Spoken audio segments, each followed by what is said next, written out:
and welcome back to another episode of OHKO, a Pokemon VGC podcast. With Worlds just concluding, the 2025 season has officially come to a close, but there is still so much to discuss with a very special guest on the podcast this week. I'm Sarah Dawn, joined by Joe Brown, and joined by none other than our 2025 Pokemon World Champion. We have Giovanni Cischke here. Gio, World Champ, how are you doing? I'm in amazement, but I still really don't feel anything yet. That's the crazy part, is that like nothing has really sunk in, so it just feels like I went on a vacation and just came back. So it's probably gonna take another long while to process everything, but it was just a great time, and I hope that I'll start to like feel it soon. To be honest. I think you're just like, you're too in the moment right now. But if you look back a week from now, you know, say like your next regional you attend, and there's going to be a lot of players talking to you, right? I think at that time it's really going to hit you. But like, honestly, I can say, first off, I'd like to say USA, let's go. You know, thank you for ending the drought, very long drought. We appreciate you. You switched Kyogre in on the Groudon finally, so USA could get the dub. Thank you for that. But I think like where we have to start is this journey wasn't really just about Anaheim, right? Like you've been using this team for 6 months. So I think when people, like, my first question off the bat for you is like, did you ever think in January, or let's say, you know, whenever you started building the team, that this team was good enough to win Worlds? I completely like had no idea. It was kind of just like in preparation for Milwaukee when the format switched over to Regulation I from Regulation G Part 2, that is. And I kind of just saw it as a team that I wanted to pursue for Milwaukee specifically. Whether I knew I was going to play it past that, I had no idea. But it started off as a team that Jorge Sepulveda Matos from Puerto Rico used online a bit, and then Riccardo Stellini from Italy had suggested it to me because Sven van der Voorden from the Netherlands had kind of put us three all together, as well as Sebastian Lully, but he wasn't playing the team either. Sven and Sebastian used like the Miraidon Lunala stuff when Utrecht came around, but Ricardo had played the team pretty seriously, and like the first week or two of Regulation I, and had suggested it to me to pick up, and I kind of just took it from there, practiced it from Milwaukee, and thought it felt good enough at the time to take to the tournament. I mean, I want to talk about like when you're talking about, okay, it felt good enough at the time, and then kind of the progression after that and up to the World Championships, because you go from, okay, picking up this team, then you start getting some more results with the team. You start kind of getting a little bit more known in terms of like the broadcast end of stuff into then the World Championship. So I want to talk about that lead up into everything. Sure. So the season with this team was kind of strange because in Regulation I as a whole, I was trying to prevent using the team as much as I could in Portland, because I wanted to try and find something else, right? Not that I completely lost faith in the team. It's just I wanted to kind of select a new team. A lot of people, like other people, thought it was outdated, and that it had to had its time, and that it was on its way out. And so I was trying to find something else to play, something new. And I really wanted to try out like Groudon because, I mean, I'm a Sun player at heart. Ever since like 2019 Ultra Series, I switched over to using Primal Groudon from using Kyogre the rest of the year, and I kind of never looked back. And I always preferred playing Sun Terrain just with my playstyle. And so I looked at pretty much all of my other options at the time, between the Japan national qualifiers, at least the main qualifier, where they shrink down to 64 players for the national tournament. And I looked through all of those teams, like pretty in depth, trying to find out what to use, with some relatively unserious picks as well that other people were like, please do not use this, like never use this, never touch this. But I took all of them seriously, no matter like how crazy they looked. And then I kind of decided after 12 hours of deliberation in Portland, because I got in super early on Friday, that I was just going to play the same team because it was already in my Arcanine and I didn't have to change anything. So the only thing I changed was the terrestrialization on the Ursaluna to Ghost, and that was it. For Portland at least. Oh my gosh. I mean, refilling out the Arcanine sheet can definitely be a pain. So you know it what? is cumbersome. I feel you. Yeah. Yeah. So that definitely works. And you're talking about that process then going into Portland. Was there a similar like process going into Worlds, or at that point was it just like, well, I just know this team so well, like this is it? Yeah, so for both New Orleans and Anaheim for NASN Worlds, I went in like assuming I was going to play this team through and through. Like there was no second thought about it. I hadn't played too much before the North American Internationals. I kind of just practiced internally with some friends a little bit, maybe practiced online a little bit as well, but it wasn't like too in depth. But the Worlds process was like way different than that. And I'm sure that we can get into that in a bit if you want to delve into it. But at least for like answering your question, the team was like there were no second thoughts at all. Like I was always gonna play it. Well, I think like on that note, we have the age old question in VGC, right? Like, because particularly going into Worlds, do you stick? Do you stick with what you know, or do you try to break the meta and try to do something that nobody has done all season long and nobody is prepared for it? And obviously, in this case, you chose the comfort, you chose the consistency, and like with that, the fact that there wasn't even a conversation thinking to break out something off the wall shows like how confident you were in the squad. But like, where do your thoughts stand in general on that type of mind frame in VGC of trying to break the meta or trying to do something nobody is prepared for versus trying to use something that maybe is not meta defining or whatever, but is more comfortable of a strategy for you? Yeah, sure. I talked last week about this topic a little bit, and my opinion on the matter is that you obviously need a strong team for any tournament to perform well.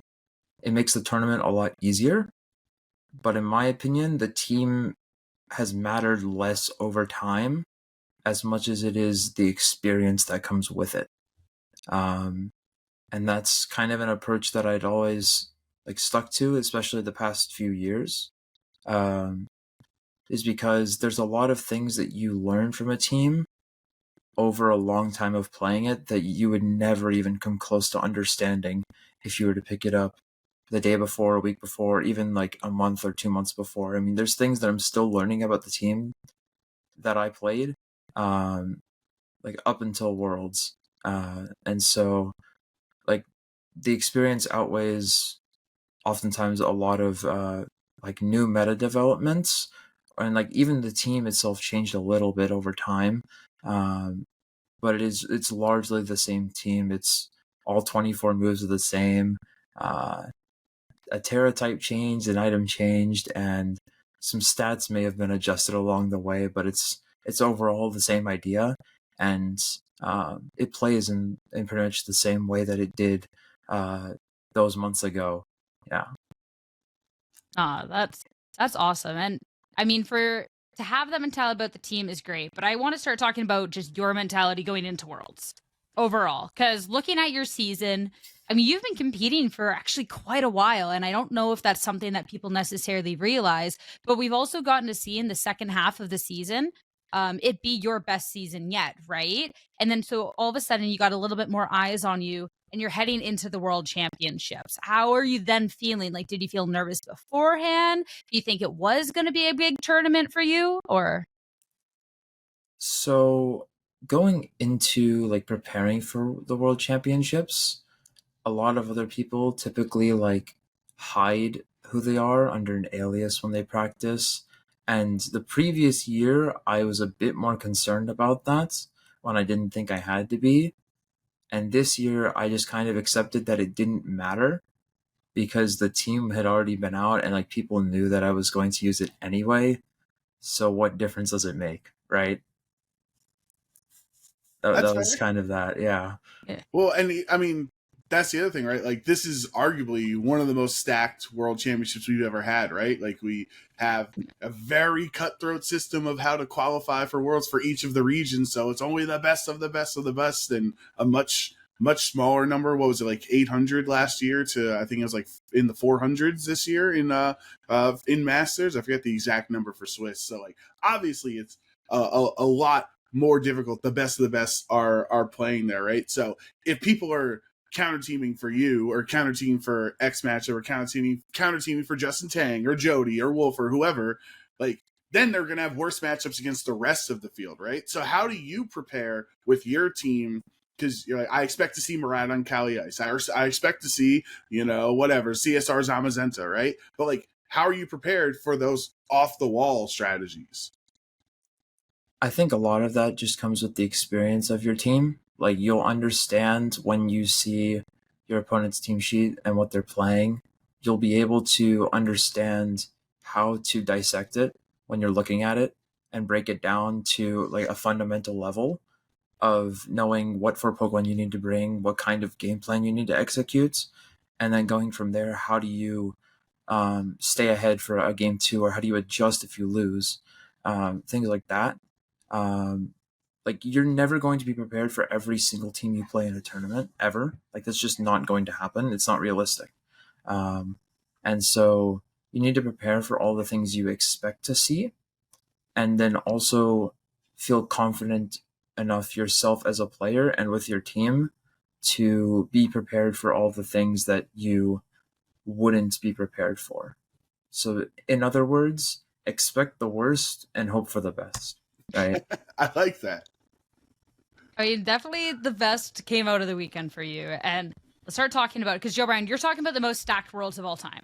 That has been the conversation looking at the qualification system. So did it feel different competing in this event in comparison to other events, considering that level of talent where every single round, like, you're going up against someone who really just got put through the ringer? Like, how was that for you? Like, did it feel different out in the field? Not exactly. Like, from the beginning, it always felt like I was just playing a tournament. It was strange because every single like game of every single round, I had this like weird calmness and like just general confidence that I didn't feel like I could lose. It was weird. Like, I don't know, like, I don't think I've ever felt that before in a tournament, at least like to that extent. Um, but it was like I never even thought about it really. Like, it was just kind of like I was I was locked in like the entire weekend, and I wasn't really like ever in panic or concern or like scared. Uh, I didn't have like a fear that I was going to be knocked out like at any point. It was something that I never even had like conceived the thought of that happening for some reason. I love that mentality. That is like, is that different from like another other regional or other ICs you've been to, or do you always feel like you're on top of the world until you get knocked out? Or like, do you think that there's a reason why this one was different? Like, because that's so interesting to hear. I don't exactly know. I think it just kind of came with the practice that I put in over the summer. I was like very relentless with how I practiced, and I was very focused on trying to just maximize the World Championships this year because of my shortcomings the past 2 years. Because I really believed that it was like possible. Like, I truly knew that it was possible, and like even if it seemed like something out of my reach or something that like I was never even close to before, um, like it never felt like an unattainable goal to me. And so like I've put in the work like like any other tournament that I wanted to win, because I'd always been pushing for like that one big result, right? Because I'd lost in the top 8 before, not once, twice, but 3 times, and I was like, oh, I can't even get a medal, right? So I wanted to like show, like not to others, but more to myself, like I know that I'm capable of this. I've shown this level before, and it's just about translating that to like the biggest tournament of the year, right? Yeah. And then how did that go, like getting into like further into the tournament? Because like I know you were tweeting updates throughout the day specifically too when you got to Top Cut. And like one quote is like, "I'm Top Cut, like can't stop crying," like things like that. Like I want to talk about like what's going through your mind then, because you're talking about being cool, calm, and collected, but then also you're getting points to the tournament where, yeah, this is becoming very real. Yeah, I mean, the day one, it was just kind of, um, I wasn't really internalizing anything at all from day one, right? I was just kind of playing the game. It felt so casual for some reason, and I don't know why. But when I got into the second day, like everything started to kind of feel a bit more real, right? Like it started to sink in a little bit what was happening. Um, because like I was playing through my first round of day 2 because I was at 7-1, and when I won the first game, I'm like, okay, I know I'm one game away, right? Like I feel it. I'm one game away from finishing like this goal that I set out to do, which was make it to the top cut of Worlds, and it's like by far the closest I've ever been, right? Like I made it to day 2 last year, but I wasn't able to win a set. Um, like, and that stung really bad. And I was like, I know I can win at this level. I know I'm capable of it, even though I wasn't able to show it. And that hurt me on like a personal level. And like when I had gotten towards the end of the game too, Smeargle got some boosts, and it was looking a little scary. I missed the KO on my opponent Zamazenta by like 1 HP as well on a double target, and I was like, oh, this might actually slip. And I was able to kind of get every single turn correct, wide guard like every single Astro Barrage, uh, for like 6 turns in a row or something to that effect, and like when I had kind of realized that like the game was over and my opponent kind of just took off his headphones and offered to like shake my hand, that like everything just kind of hit me at once, and I couldn't stop feeling that level of like emotion of like it's finally done, right? Like the tournament's not over, but like what I set out to do, like I did it, like I got there. And like all of the super late nights from when I started playing back in like 2018 at official tournaments, and like all the early mornings of practicing in some Japanese tournaments uh, this summer, like it all felt like it was worth it for like just that one moment. And like everything started to feel like it came together, and I would trade away like all those experiences to have that one moment again. I would do it over again for sure. Now this is excuse me, this is after that first win on day 2, right? And like was going in, obviously you want to be the world champion, but like my thought is like sometimes people might rest at that point, right? They're like, I have accomplished, I have succeeded, I have surpassed any other area that I've gone to, and this was my hopes and my dreams, but there's still more to be done on the horizon. So like, how did you give yourself enough time to be thankful, to have that little moment of like, I'm improving, here I am, I have this chance, but then also keep yourself locked in and prepared for the rest of the tournament? I think that mostly came from friends, because a lot of people, like even my closest friends, after they had like given me hugs and like words of encouragement and congratulated me, uh, I kept on being reminded like the tournament's not over, like the job's not finished, like there's still a lot more to be done. And I think that also like the fact that I was never really like super high on like an energy level the entire weekend. Like it was always like this really mellow, like calm level of energy, that it was easier to kind of like stay the course and like refocus for like the rest of the tournament from then on. Because it wasn't like I didn't feel any different than I had been, the previous 8 rounds, right, from that point. And so it was just kind of like if like whatever I did to get to this point, like I just have to keep on doing that.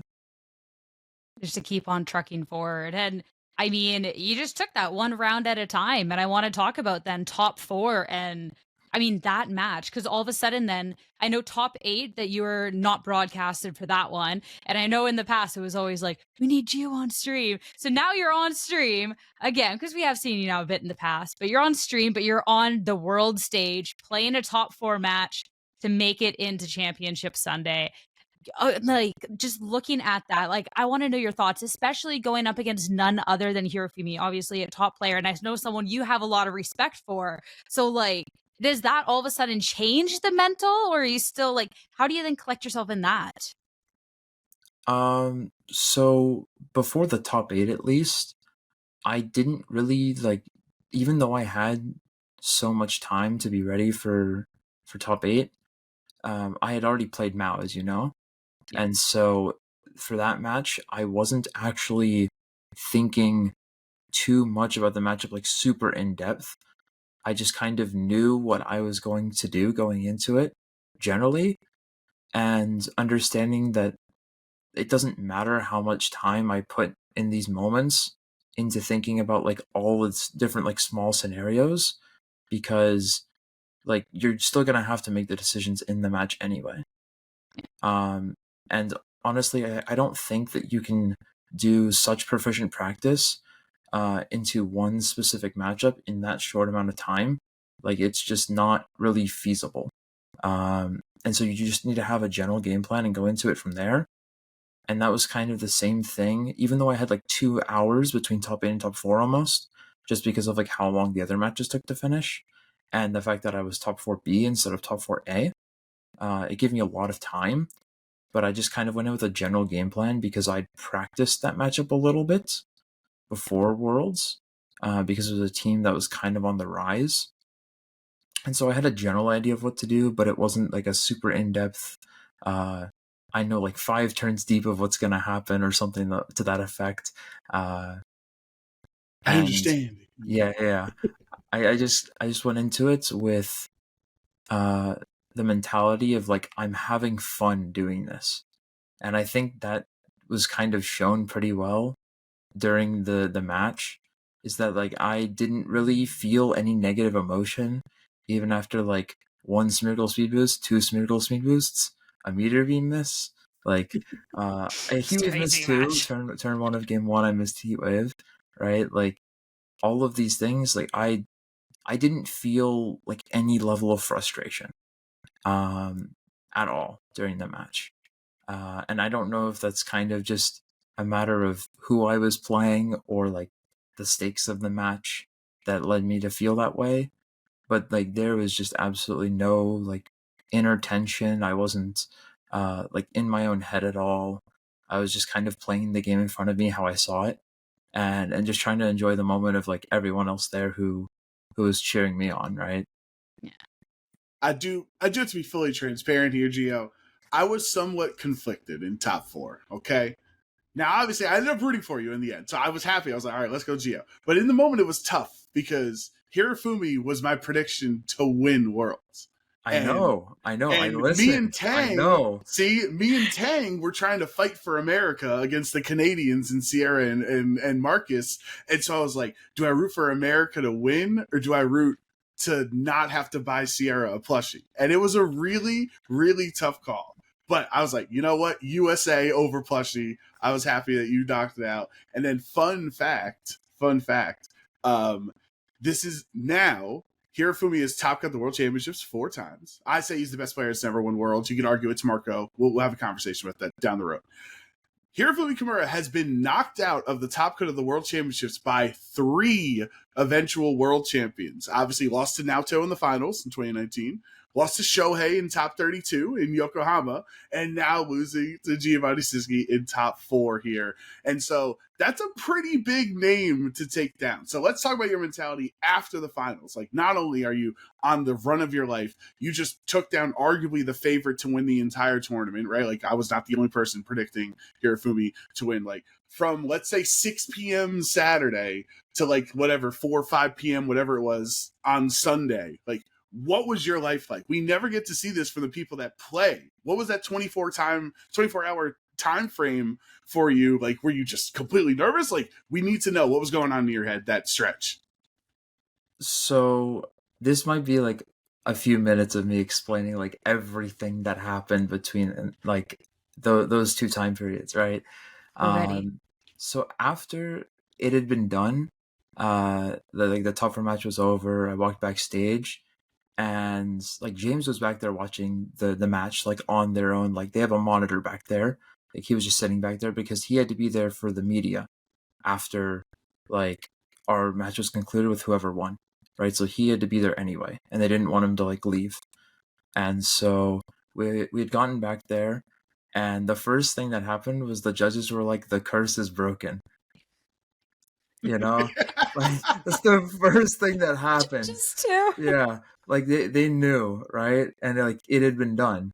And of course, like James and I talked for a moment, kind of acknowledging what had happened too. Like it was done. Like USA had made it to confirm like another world's title. Like the first time that worlds had been won by someone from the USA in 9 years, guaranteed, no matter what had happened. So that was that. And then right after, they took us to a small like photo area to take some photos real quick. And then after that, they took us back onto the stage to kind of record some shots for like the finals preview that was like played right before the grand final. And then after we had done everything like on stage, right behind the stage, for all those shots, we got to walk outside a bit, and the judges gave us like 5 minutes to talk to everyone because they'd been waiting for so long. And so we got our kind of like 5 minutes of, this is like our moment to kind of celebrate it, acknowledge what happened, take a few photos. And then the judges took us again to go to where we would actually do the vocals, like the vocal shots, the audio shots of like the small little like USA has a new world champion, but who's it gonna be, right? Like that's where they recorded that, and then James's audio bite as well. And they did that with us. And then they also showed us where to meet up for our call time the next day at 5. So we kind of like knew everything we needed to know about tomorrow, like the next day for it. After that, we all kind of started migrating to walk to some place like a restaurant nearby, and so we all We saw you there. We saw you at the restaurant. Yeah. We like there were like 30 or 40 like VGC related or adjacent people at the same restaurant, like all of like these tables in the same area. Or servers for that one, honestly. Yeah. It was tough, yeah. And then like at the table that we sat at, I don't know if everyone else did it intentionally, and I didn't realize it at the time. Like I hadn't clocked it in my mind, but I ended up sitting in the seat that was directly across from James. I noticed it exactly when like, Sierra and I walked in the restaurant. I hadn't processed that at all, but I guess like everyone else was kind of like subtly getting me to sit in that one specific seat. So that's kind of funny thinking back on it. Is like I didn't like really realize that everyone else had kind of set that up, I guess, like how that was. But like even all of the friends that were gonna help me prepare the matchup were actually like practicing a little bit on their own, like at dinner, like not at our table but at a separate table, just kind of thinking it through. And then after that, we all went to Victor and Antonio's hotel room Actually, no, we walked to get ice cream first, is what it was. All of us went to get ice cream in like the middle of like the Disney like food court area. We got ice cream for like maybe 45 minutes. And then we walked to like Victor and Antonio's hotel room, and we all met up there afterwards. And at this point, it was like midnight because we were out like for so long, and we didn't finish until pretty late. So like it was already pretty much like the day of the final technically. Like in 17 hours, they're expecting me to be somewhere or something, or or yeah, like in 17 hours they're expecting me to be at this place, and like I haven't prepared at all. I haven't gotten any sleep yet, and so like I have to make sure that I budget this time effectively, right? Because I wasn't really thinking of it, but this was supposed to be the most important match of my life, right? Like bar none, like nothing else compared to it. Um, and I wasn't really thinking of it that way, and so I wasn't really panicked about it. But once we got there, we were there from around midnight to 4:15 a.m. going through the matchup, thinking through like all of the possibilities that we thought were very reasonable, and kind of understanding like what's the worst case scenario that can happen, and trying to be prepared as much for it. I was actually watching my friends play through it rather than me playing for that night, and I was just trying to kind of absorb everything I could. Everyone was contributing, and it was like really great to see because beforehand I kind of told everyone like no matter what happens, like this is going to be a really tough time for all of us because everyone was committed fully, like everyone was all in on it, and um, right, like no matter what they were gonna put in the effort, like even if they knew I was gonna lose, like they were still gonna do it for me, and they'd do it over again, right? And so I didn't want this to be like wasted time on their behalf, and so it was like a really rigorous 4 hours of just like trying to absorb everything possible, writing things down, going through all the scenarios of what could happen. Um, I don't know how they even did that. Like I don't know how they all didn't just pass out. Like it was crazy. I've never seen that level of focus towards something before. From and like people that cared so much about something to like be so resilient. Like these guys had played through day two as well, right? And some of them top cut, right? And they're still doing this for me, right? And I didn't want to think about it too much because I knew that I would like start to feel a bit emotional about it because these guys were putting their all on the line for me, like everything on the line. Um, and after like everyone was getting too tired, we kind of decided, okay, around 4:15 a.m., like we're gonna go back to our place, which we got back around 4:30, and everyone went to bed. And then I woke up probably around 9, I want to say. Didn't get breakfast until like 11, which is like getting close to lunchtime. A little um, brunch, you know? yeah, Little brunch, casual yeah, championship Sunday yeah. brunch. And like that's kind of where I started to feel a little bit of anxiousness because it wasn't that I didn't feel prepared, but I didn't feel like I was fully ready because I wasn't the one selecting the moves when we were practicing the night before. Mm. And so I felt like I needed to be the one that was like playing the games because if I can't do it here, how am I expecting to do it when I get on stage? Yeah. Right? And I wanted to make sure that I was the one that was responsible for that on the day of the final. And so from around 2 to 4 p.m., we were doing the same thing, but I was the one who was going through all of it and picking up anything that I had not picked up the day before when we were going through everything. Um, I can talk about like all of the super in-depth stuff at like some other time, but I think it would like help a lot more to have visuals. So it's probably not best to do like here for like all of this, like the turn by turn, everything like that. But once it had gotten to like around 4 o'clock and the Masters TCG finals was kind of concluding and they were going into Juniors VG final, then we all walked over because they were in walking distance. And I got there around 4:40 p.m., sat at some tables near where they wanted us to meet, and I expected James to be there at some point, like walking in, but it turns out that he was already there, like in the arena. And I didn't know that. He had already been in the arena for like maybe 20-30 minutes at that point. And apparently the judges were like starting to freak out that I wouldn't show up.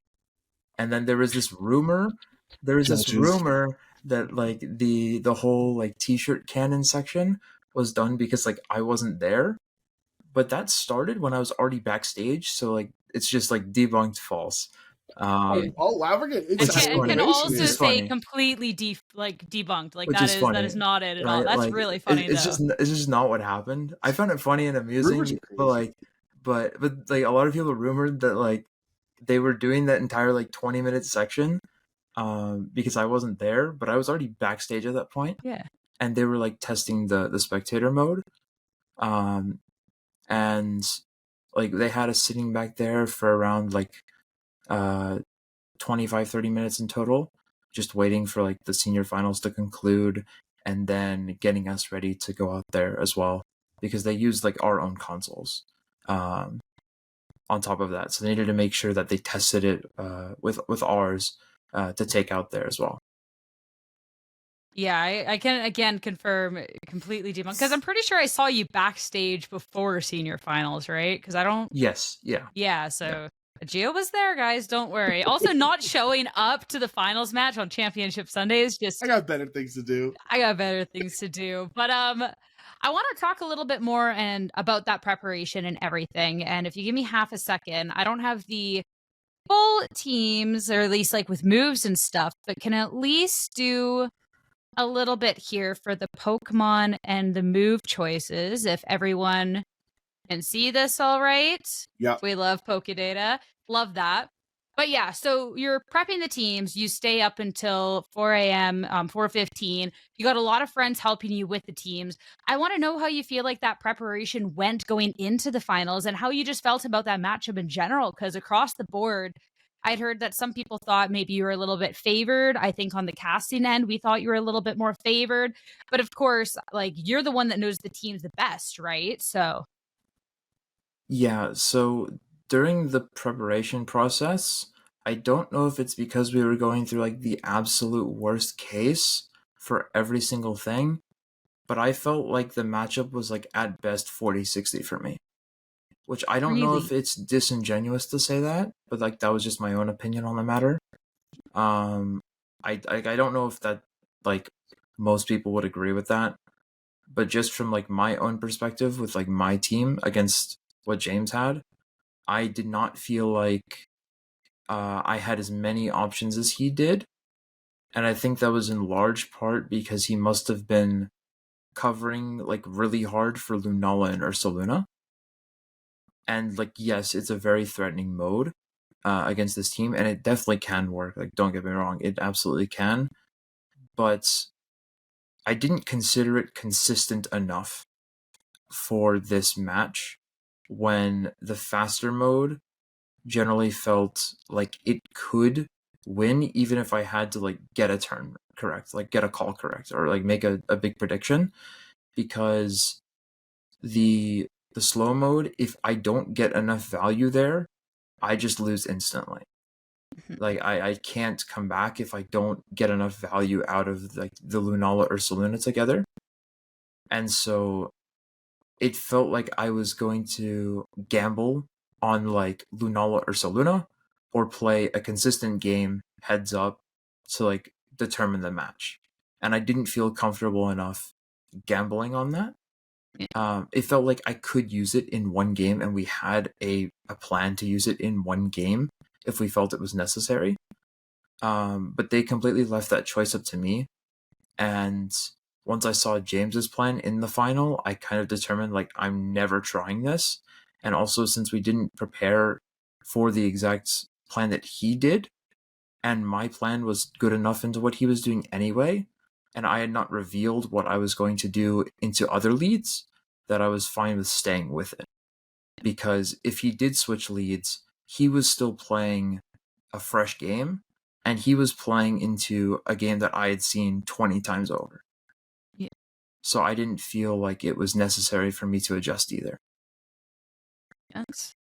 Yeah, and like I can understand your nerves of thinking it's not as good of a matchup as other people were saying, because you're essentially willingly opting into the world finals of a double restricted format and consciously only bringing one restricted the entire time, right? I think one of the things that Aaron and Rosemary had been talking a lot about in like team preview between all the games was that it felt as if James's Shadow Rider and Incineroar didn't have as great of a matchup as maybe he had anticipated in that set. And I wonder if in some of your preparation, was that like a conscious decision? Like it was make sure Shadow Rider is essentially useless and then I have a chance, or like, but that's just a happy accident that he kept bringing those two. Like, and maybe you would have had a worse time if he brought Landorus or Raging Bolt into those matches.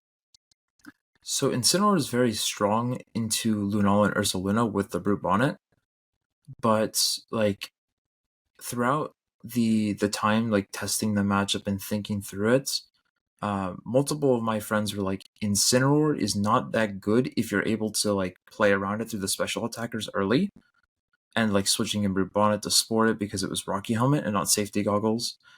And I don't have to necessarily use the Koraidon to remove it all the time. And so as long as I was making sure that the Incineroar couldn't do every single thing it wanted to do, and I could limit it to like the amount of actions it was able to do in the match, I was able to like limit its value. And if the Incineroar wasn't able to do like everything against my team, then it wasn't going to be that big of a threat. But the Caloric Shadow was still a huge problem if my Pokemon got low. Yeah. And the main problem was like the Koraidon. Like the entire matchup was decided by James's Koraidon, and if I could get enough damage on it to where I could prevent it from using Flare Blitz without knocking itself out.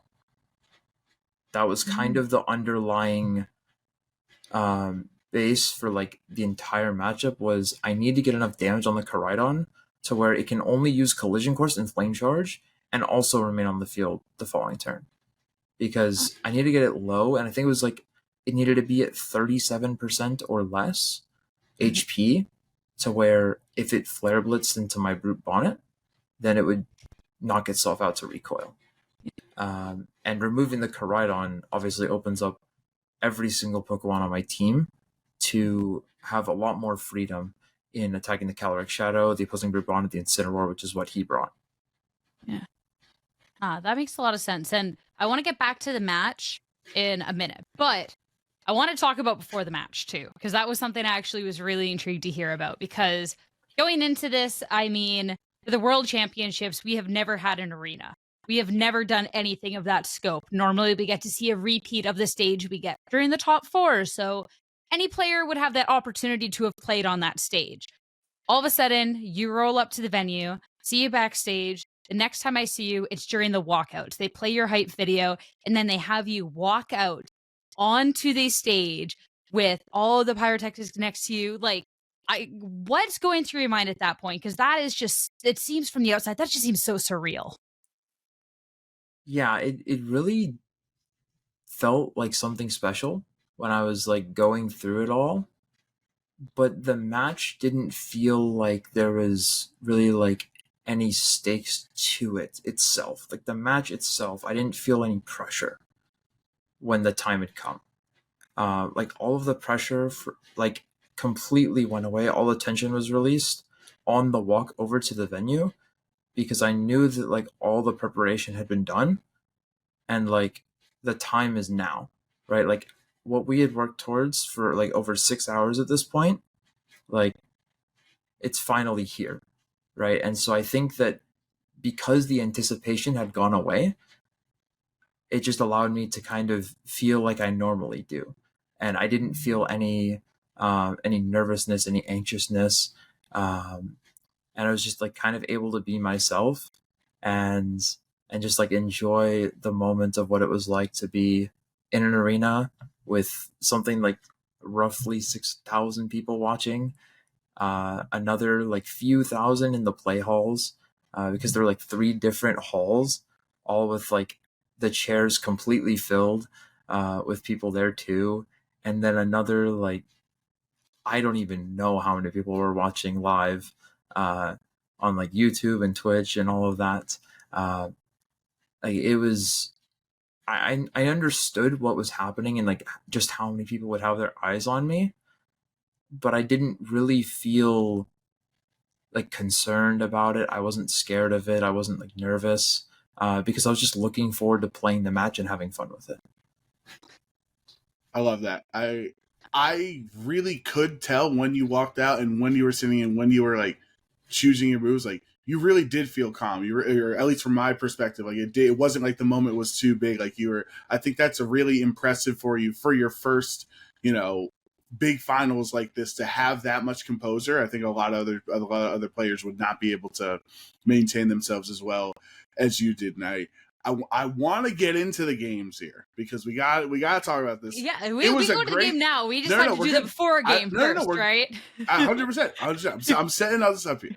It's all USA. It's the first one in 9 years. We're so on top of the world. And I'm not going to lie to you, Gio. Those first like 5 turns of game 1 was like kind of a snooze fest. I have no idea. Like, if you guys were super safe and you're 100% the smart play, 100% the smart play to do, both of you trying to feel each other out. But I was sitting there with friends trying to explain like their Go players and TCG players, and I'm like, all right, this is just like, all right, they're just like, I felt like they both were really cautious in game 1. So talk us through that game plan and how those first couple of turns went, especially when he Terra watered the Brute Bonnet. Like, were you just kind of like fishing for a mistake on his end to capitalize off of? Or like, when were you planning on hitting the go button? So from the leads immediately, when I saw them, I thought 2 things. One, this is not what I was expecting at all. This like we did not look at this even for a second as a lead. And number 2, this lead is really good for me, right? Like those are the first 2 things I thought. And I usually try and be like very like relaxed about how I think about it, but like I couldn't stop thinking about like this lead could not like almost could not be better. Like it was very positive for me. And so I wanted to make sure that I was playing the game 1 like as safe as possible because I didn't feel like there was a need to take a risk. And the funny thing is my dad also said the exact same thing, is that it was like a really boring first game. Like that was something he said to me yesterday when I got home. Is like he told me like the first game was boring. And like I mean, is he necessarily wrong? Like, hey, you're not there to entertain. You're there to win, right? Yeah, I guess so. But I also like to, I'd like to make it fun for people as well, if possible. And so, the first turn, actually, I considered going for like Moonblast Switchboard Bonnet or like Protect Switchboard Bonnet.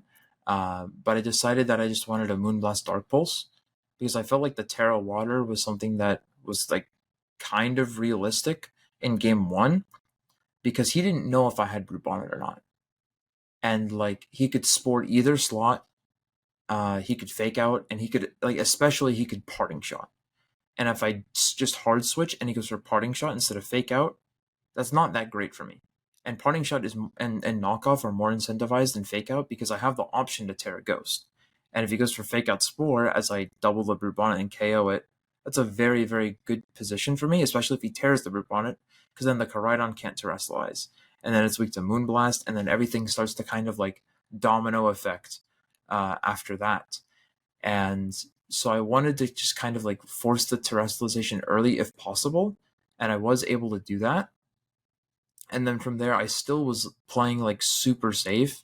I didn't want to try to make a read that was like unreasonable and then get super punished for it. Of course, I went for the Flame Charge early into the Incineroar, and I didn't catch the switch into Calyrex Shadow when I was expecting it, or like when he was potentially able to switch in on a close combat, and later I was able to get it, right?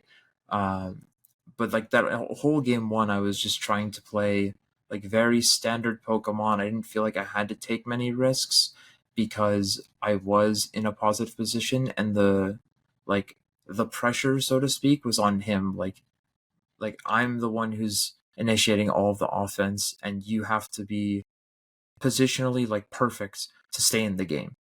And even if he gets all of the predictions right, I still can make one prediction to win the game later on at the worst case.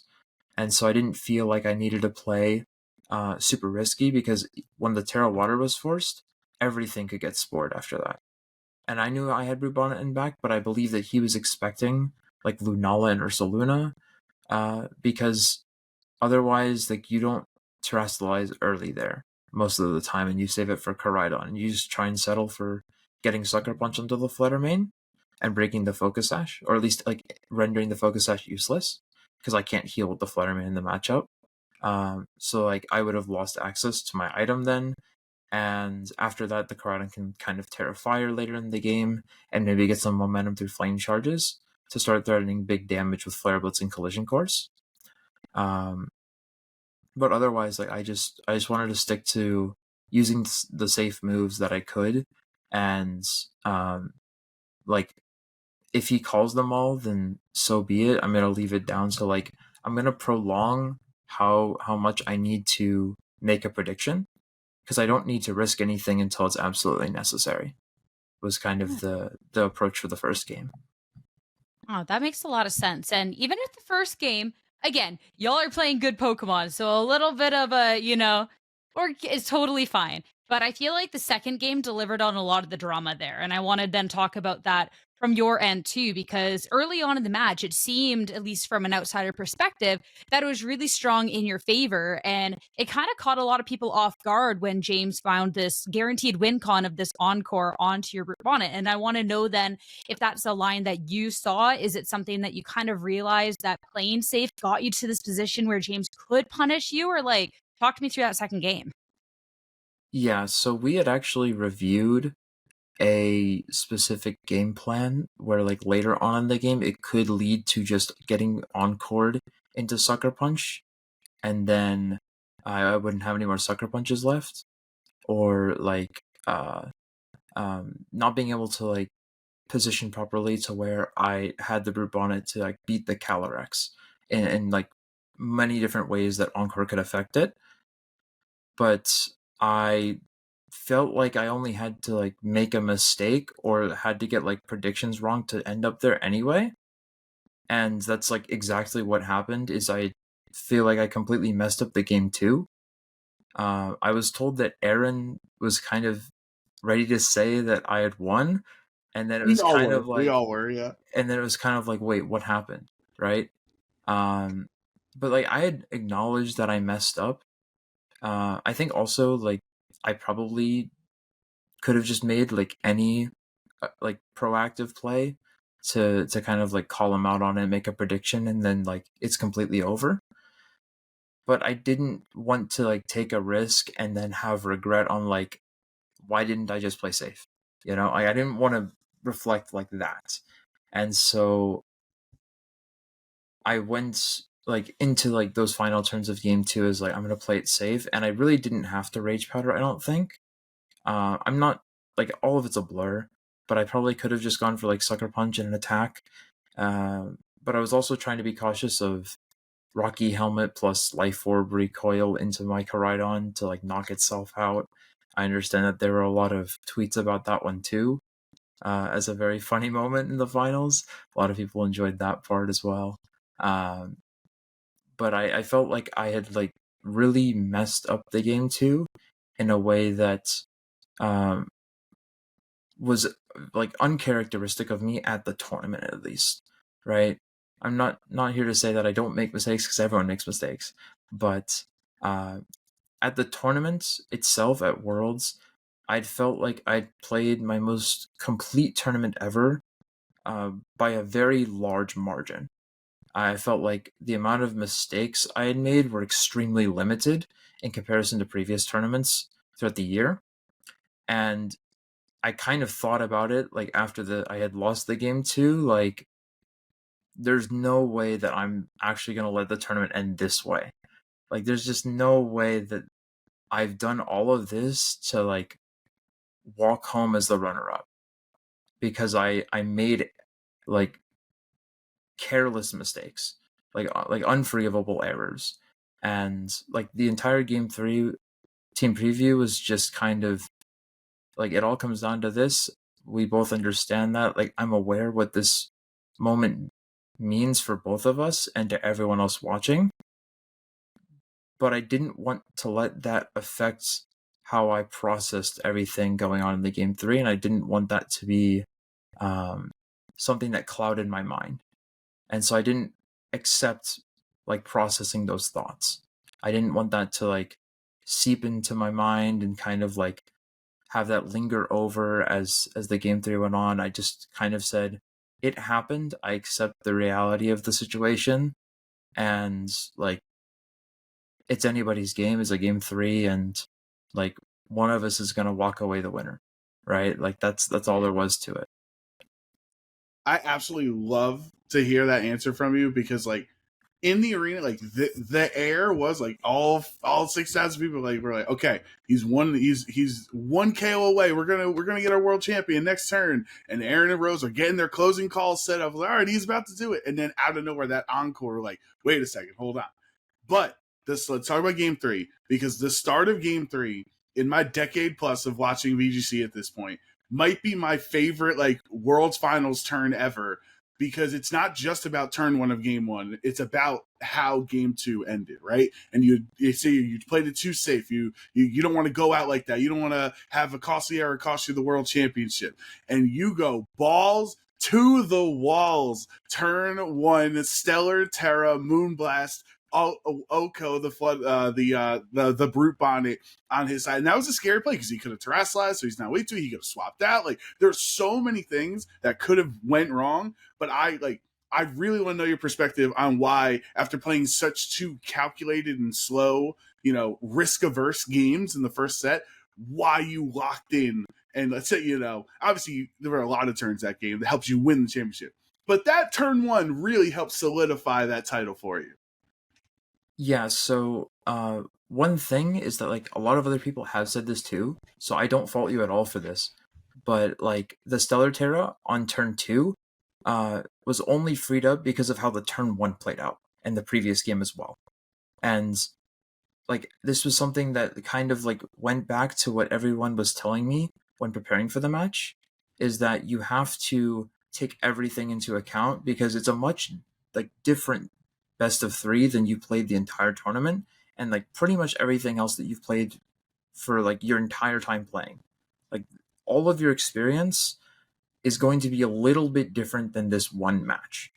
And that could be a scary thought to think about. Like, why does the most important one have to be the one that's different? But I kind of just wanted to accept the reality of it and understand that like it is that way, whether I like it or not.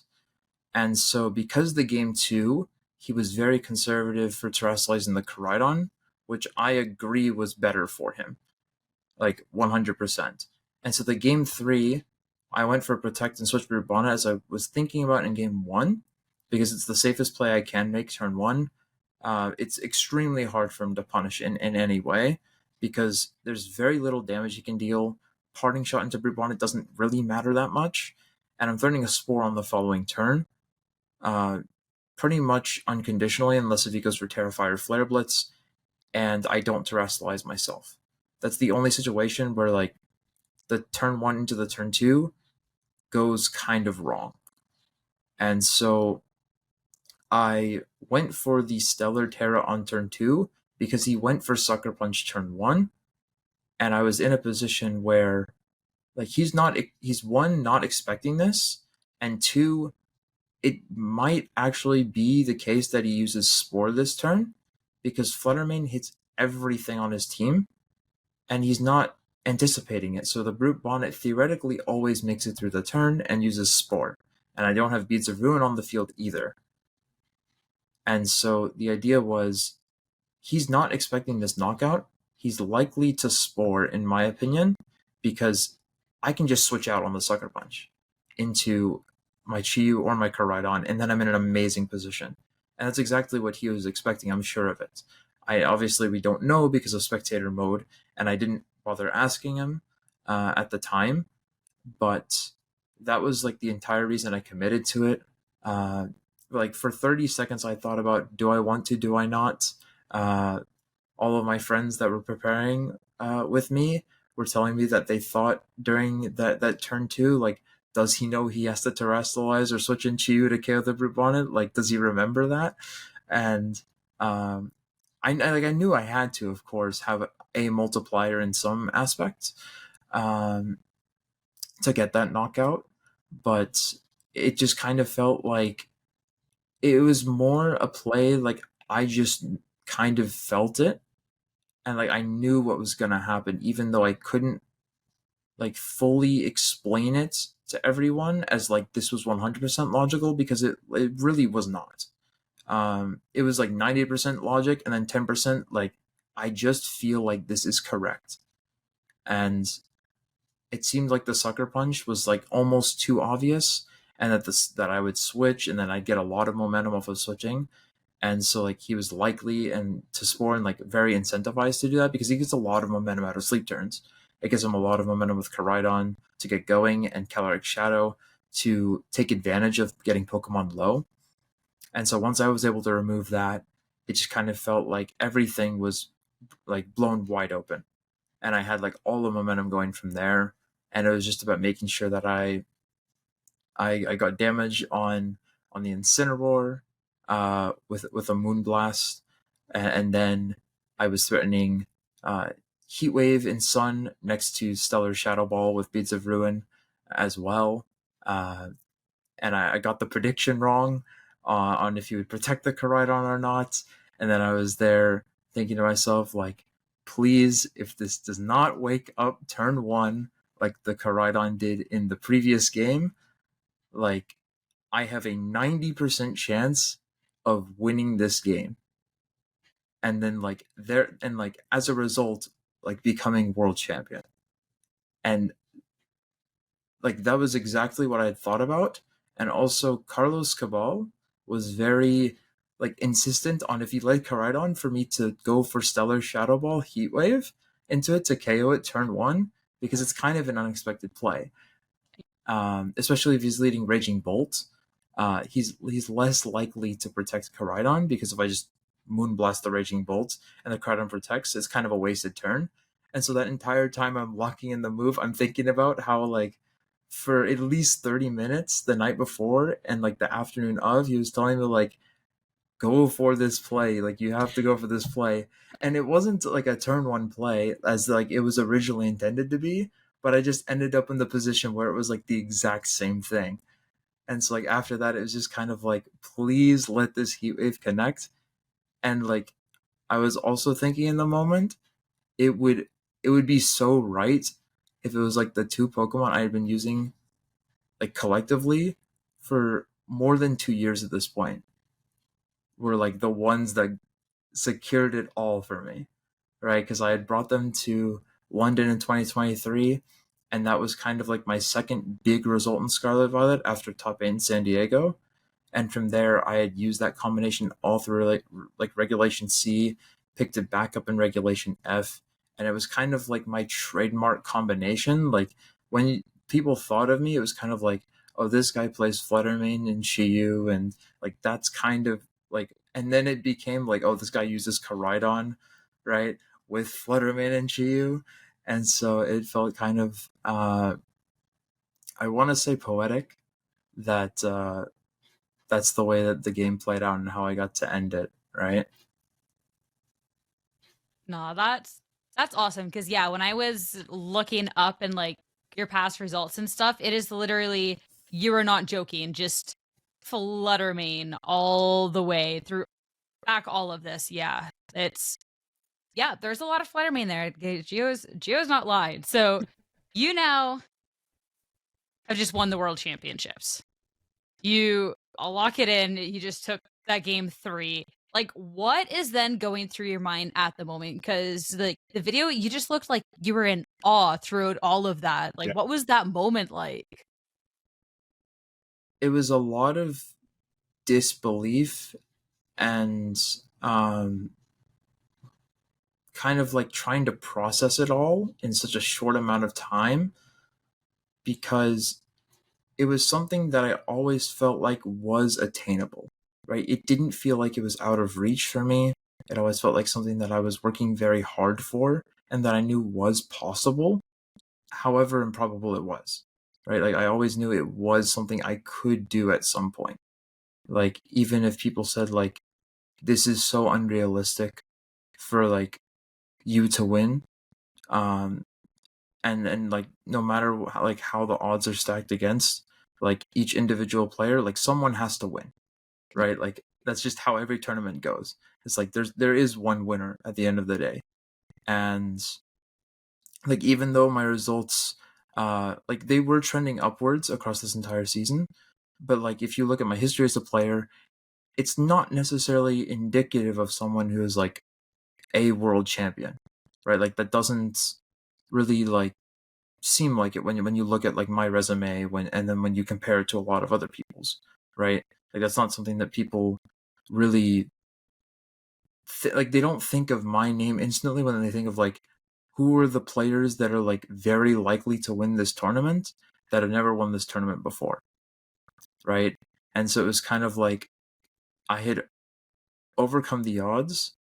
I had practiced extremely hard over the summer, between, waking up super early, staying up super late at night, putting in the extra hours that nobody else saw, or at least very few people saw. A lot of my close friends know like the time that I'd committed for even like just this World Championships, not even mentioning all of the other seasons, all of the years that I'd put into it. Like, we're coming down to like this moment that like I got to feel, where everyone was congratulating me for my efforts. And like, that just didn't seem like a real thing at the time, right? Like, it was all happening, but it just like, I couldn't process it as like, this is actually what just happened. And of course, I also pointed to all my friends who were helping me, and then there were tons of people, countless people that were like outside of the arena, like crying too and going crazy and all of that. And like, I was just, I couldn't believe it all, because the tournament kind of came and went for me, because I was just kind of taking it one turn at a time. And the tournament felt like it just came and went so fast, because like I felt like I was playing the tournament kind of like on rails. Like, it just felt like everything was kind of happening and I was having an out of body experience, and I was just kind of witnessing myself play the game. And it was like absolutely like the best play that I've ever had in total for a tournament. Of course, like, some turns better than others, I'll admit. But like, I Like made that. I made very few clear mistakes across the tournament. And like, obviously you can't play a tournament with no mistakes, but that is like by far the closest I have ever been to saying like I played a complete tournament, because I don't think like you can play a truly complete tournament, but like, that was by far the closest I'd ever been to like doing that as a goal, right? And like, for it to be at the most important tournament like of my life, was just like insane, surreal. Like, there's no amount of words that you can really put to it, right? Because like, it was every emotion in one and like none at the same time, is kind of what it was like. honestly, like the way that you're describing this is exactly how you looked on stage. We can kind of see your reaction with your interview with Anna, and like, you know, I think most people would agree while you're saying, like, if they looked at you, they might not think that you're the world champion. And James Evans is a legend. He's been, best in the world for like 8 years at this point, and but I think that's what I love about your story here and about you winning here is because you do somewhat represent the everyman. You do somewhat represent the hard work pays off VGC player here, because you talked about you've been playing for 10 years, you've been attending regionals for 7 years, you have not gotten a victory, you've gotten top cuts and you've gotten close, but the fact that your first ever victory of an event is the World Championships, I think that story really can inspire the rest of the community and anyone that was watching, any, little Timmy seeing you win Worlds, or someone who's also been playing for 5 years and hasn't had that breakthrough yet. And I wonder, has that crossed your mind that your success story is essentially not just your success, because it could inspire other people to play VGC, it could inspire other people to train harder and become better. Like, you could theoretically inspire a future world champion down the road with your performance this weekend. Yeah, I've gotten like so many remarks at the tournaments after the fact, and like online as well, saying that I was like inspirational and like a huge motivation for others going into next season. And like I can't really even begin to process like what that's like to be like, dare I say, idolized in a way. That like I represent something that someone else is chasing.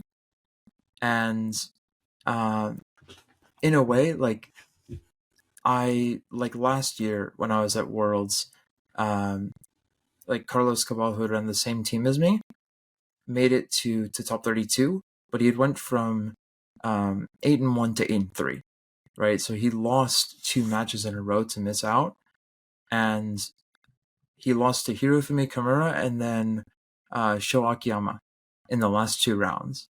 And he had gotten like the top 32 stuff, everything, and like he thanked me and credited me for like a lot of that result. And I was like extremely appreciative of that, even though I feel like he also put in a lot of work on the team, regardless of like what I did for him. But I in a friendly competitive sense, I told him, like, next year at Worlds, we're both going to be there, right? And I'm going to do everything I can to outplace you, right? And like that tweet this year has gone insane. Like it's been crazy for him too, right? And it was really funny how he's like, he told me that he was going to be better than me, but he didn't tell me he was going to be better than everyone else too.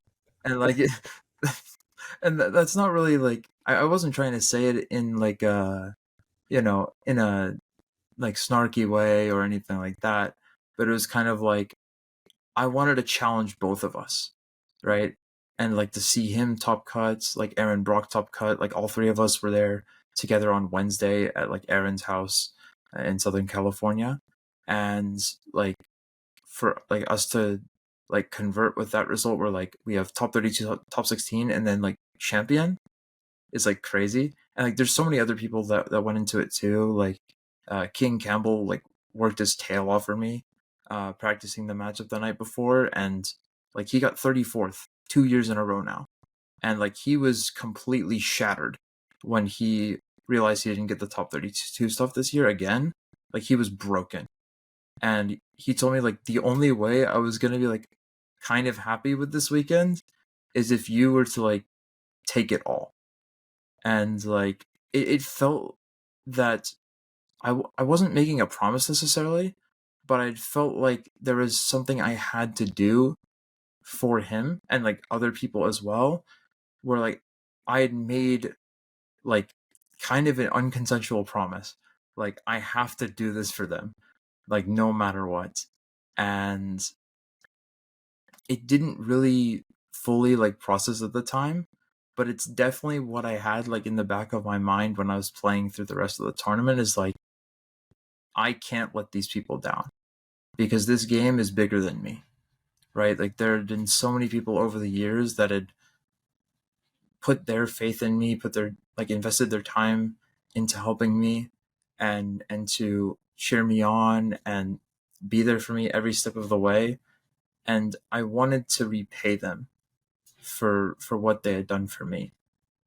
And it felt like that was the only way that I could do it, right? Was to keep going. And I still can't believe it's real now. Like just thinking about it, like it just doesn't feel real. I don't have like this like emotional feeling like when I've woken up the past few days. I felt it for like 5 to 10 minutes and then it went away again and I'm like, can it not just come all at once and then we can like be over with this? You know? Like it just kind of like comes and goes and then it's gone and then the next day it's here again for a little bit and I don't know when it will sink in, but I'm really happy that I at least get to feel it for a little bit each time, and maybe that's better. Like I don't know. Maybe that's just because I'm trying to like not let it affect who I am as a person. Because at the end of the day, I still think like I'm just Geo, right? Like I'm just me, and like that's all there is to it.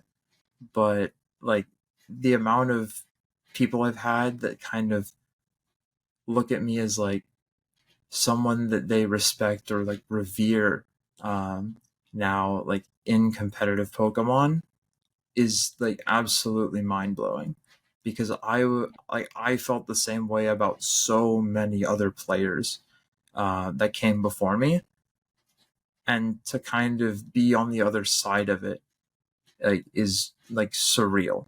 That's the only word I can really put to it. It's absolutely mental. I mean, you talking about the people that have helped you out, I even feel like I'll get emotional talking I about it feel because it that's too. very heartfelt. But Yeah. I feel like what's really cool with your story in particular, because obviously, like looking at your history and your results, the broadcast can only really talk about a couple of stories. So, in terms of like your overall skill level, I feel like that's kind of something that went pretty unnoticed for a while to the large player base. But I feel like the first time I really heard of you as an individual, and I had talked to you about this before, there was a Twitter thread of people that don't get enough recognition in this scene. And so many people talked about you. And that was the first point at which you were on my radar as a player. There were so many people that vouched for you, that believed in you, even before these results started coming through. And obviously, you're talking about, I mean, you and Carlos pushing each other to try and push each other to be better through this season, and the other friends that believed in you. And I want to know how that has been as well. And to see that all of that belief all this time ago to where it's then now been. Yeah, so the funny thing is I know exactly what you're talking about.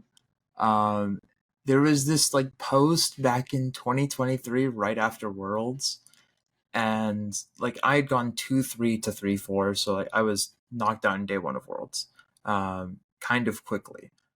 But when I thought about Worlds, I didn't feel like I wasn't good enough as a player to be in contention. It was a matter that I felt like I didn't prepare enough to bring the strongest team possible to enable me to win. Um, and like that arguably hurt even more because it felt like I never had a chance and I didn't even realize it. Right. And like that was something I took quite personal. And then like that post came out and I was mentioned by Abdullah Mahayuddin as like this guy is like very strong but doesn't get recognition for it. Um and like sure I may have thought that at times, but at the end of the day, like I understand that it doesn't matter because the people that put in the work and the people that like deserve to make it, they will make it eventually, like no matter what. And of course that took quite a while for me to get to that point where um, I was delivering in these tournaments rather than falling short on a consistent basis. And I was kind of able to show that with Pittsburgh, which was like some weeks after Worlds, where like I knew I could do it like as a player to like get to that level. And I started 8-0, right? Like, which is a pretty big deal, where people kind of realized like, wait, like people are like, these guys are serious. Like he can actually play the game like at quite a high level. And that was kind of funny to hear like other people kind of start to realize like, oh, it's like he can actually like really play the game. He didn't just qualify for Worlds.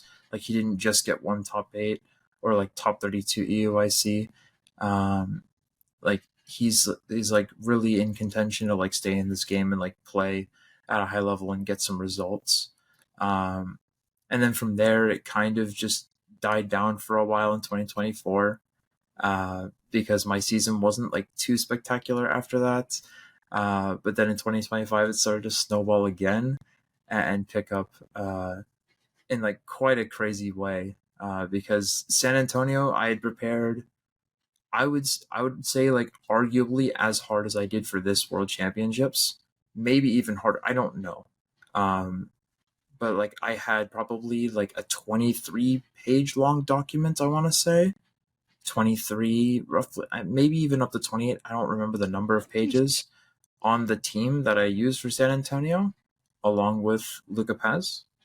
And like it hurt a lot for me to go from A1 to A3 and then miss top cut and like not get on the stream match that I was like chasing for so long. And then Isabel Lee kind of asked me like joking like hey, come to Vancouver in March. And I looked at it and I was like, wait, I could actually do this because spring break lines up the week after, so I don't have to rush to get back. And so I kind of like jokingly scheduled it, where I was like, this is what my itinerary would be like to go there. And then I kind of like decided, well, if I want to really compete this season, I need to start now because I missed like all of Regulation H and I was starting back with Regulation G. And like with the top 75 system, I needed to get enough events to where like I have enough points. And I can't wait much longer because like the number of events are running out, right? It's like there's not that many opportunities left. And I was like able to get like top 8 there. I actually played James in top 16 of that tournament. But it didn't really feel like a legitimate win because I started with a game 1 win from a penalty. And so it was like I was very happy to get to this point, but it didn't feel like I 100% deserved it because like there's no telling what would have happened in a game, like a true game 3, right? Because he beat me in the game 2 and then I won in the game 3. So it also meant a lot like this number of months later to kind of like have him as my finals opponent because I'd played him like 4 times prior and I lost like the first one in Dallas 2019, like the post regionals premier challenge in the top 8. And I believe both games were just like decided off of Lunala speed ties and he just won them both and like instantly won the game from there. And I had to play to them and I just kind of got washed out like in that set. And then I played him in 2020 Dallas in like round 5 or something. And I won the game 1 and then I lost the game 2 and 3 and I was like I was so close, like how did I lose that, right? And then I played him at North American Internationals last year, and like he won the game 1, I won the game 2, and then like he like I believe he got like a critical hit early, like I brought it back and then there was like an encore lock to where it was random what I'd target and I just targeted the wrong Pokemon with like the randomized encore targeting. And that was round 2 of NEIC last year and I was like, oh my gosh, like why does this keep on happening? Like I'm close multiple times now and I just can't win. And then like Vancouver didn't really feel like I like fully won a best of 3, even though like I did in terms of like how the result was reported for the tournament's sake. So like the World Finals coming down to like beating an opponent, because I'd played him probably before unofficially on a number of occasions, but I'd never beaten him like fully in a best of 3 in an official match before. And like I wasn't really even like processing that either, because it like didn't matter at the time. But like thinking back on that now, it's kind of funny to reflect on that, where it was like, of course my finals opponent has to be someone that like I had never beaten like straight up before, and was also running the same restricted combination of my one loss in the tournament, which was also like a broadcasted match, which was just like, all of this is like crazy. Like, am I not meant to win, or like, is this like supposed to be the storyline for me to win? Like, I don't know. It's all like of course none of it matters in the end. But it's funny to think about like all that goes into it. I love that. I love the final redemption, the last laugh, if you will. All right. No, just remember this, James. Nobody beats Gio 5 times in a row officially. You know what I mean? Oh my gosh. I do want to ask like about that matchup. Like, this was kind of like Koraidon's glow up. You know what I mean? Like there was, I think, what, 4 or 5 of them in top 8. Obviously, I don't even know how many in top cut as a whole.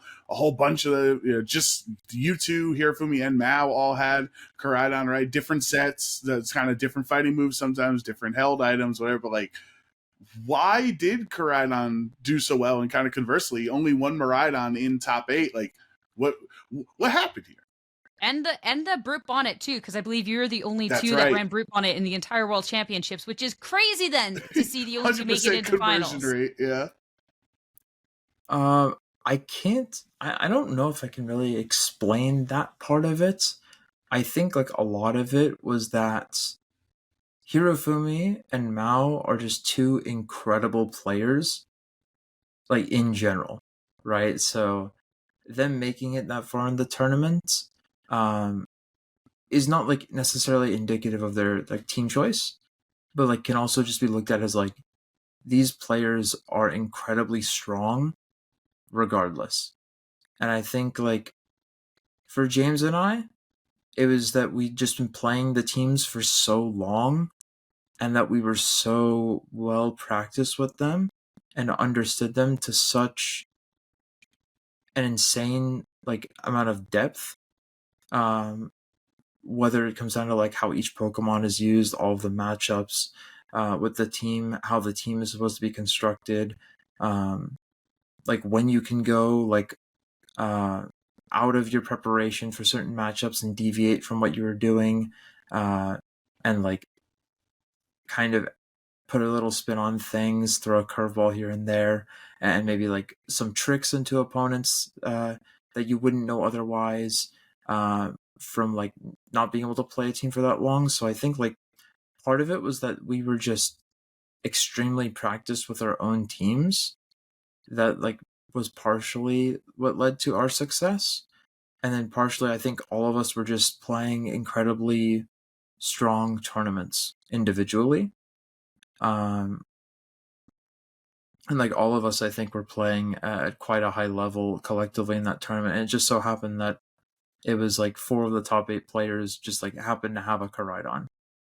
I mean, definitely big redemption there. And we're bouncing around. This is the point where we're bouncing around the questions a little bit, because there's so much to ask you and so little time. And this is something that I wanted to talk about when you're talking about the friendships in the game and the support. Because I want to go back to, you win the World Championships. You then have your interview with Anna. And I would love to know if any part of that was a little prepared beforehand. But I also keyed into the fact that when you're holding the trophy at the very end, you kept looking off stage to your right, which happened to be where all your friends were sitting in the crowd too. Like that. Am I right on that one? Yes, yeah. That would be 100% correct, yeah. Yeah, so talk me through that a little bit more, just being able to stand there with the trophy, all the hard work, and see and just watch the people like that supported you. Yeah, I mean, it kind of felt like in some ways that the trophy was like always bigger than some, like, just myself, right? It was bigger than just me, right? Because I wasn't the only one who like led to this result. Like, I wasn't the only one who made this happen, right? There were like countless other people that led to like this amount of success. Even though like I had been the one that was practicing on my own time, right? Like putting in all the hours that the people don't see.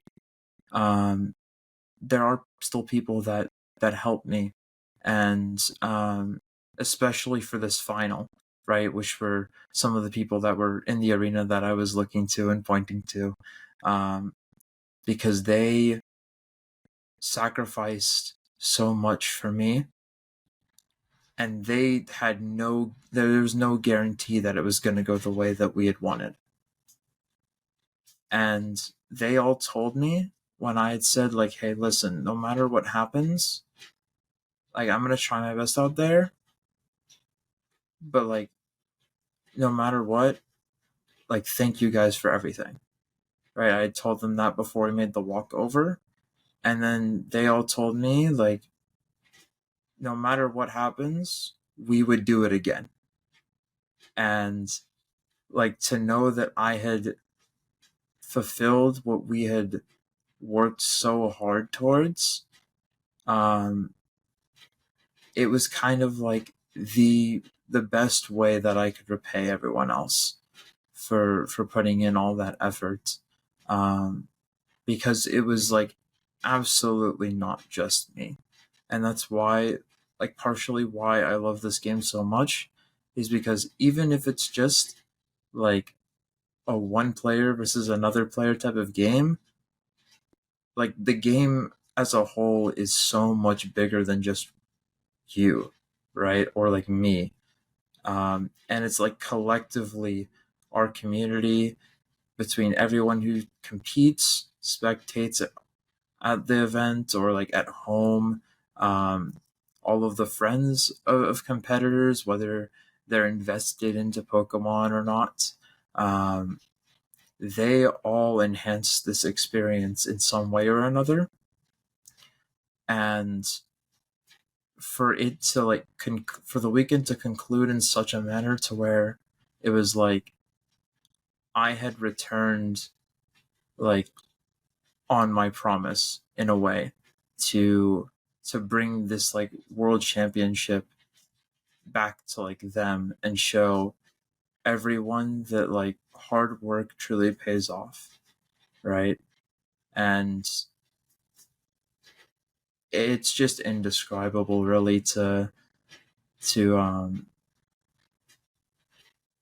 like talk about that experience, because there's just so much that went into it, and so many times where it was like, is it worth quitting this game? And I never felt like I was over the line to where saying yes was like a real thing, because I had always said, like, I want some sort of hardware before I can stop playing this game. And it always felt like it had to be top 4 at a regional, and like, I'm good. But then I just never got to top 4 of a regional. I lost in top cut of internationals, and then I'd found myself playing in the World Championship finals, like in the same season. And that was just kind of like unreal for me to even like think about. Of course, I always believed that I could do it, but to like actually get to that point and also win is just insane. Like, I can't even begin to like put words to how many hours over the years have been put into me improving at this game. Like, it's crazy for it to come out like this. I don't know what your Pittsburgh plans are, but like you could retire now and you go out on top. Too. Like you wanted a trophy. You got like the greatest trophy you could get at what everyone's calling the greatest worlds of all time. Like this could be quite the send off for you if you're interested. I'm just saying. Yeah, like what's next for you? Yeah. Honestly, I've been asked this question actually like so many times in the past few days. Even that night, people were asking me about it, and I don't have a definitive answer. And honestly, like I kind of prefer leaving it like that for now, because I'm not saying I'm not motivated to play, because I love this game. Like I really do. And I love the community, and I love all of the interactions that I've had over the years, because the people are truly like what makes this special. And so I don't know when I'm going to feel like I'm at 100% again and ready to play, or what events I'll go to, or what I won't attend, or whatnot. But when that time comes, I'll make sure to let people know.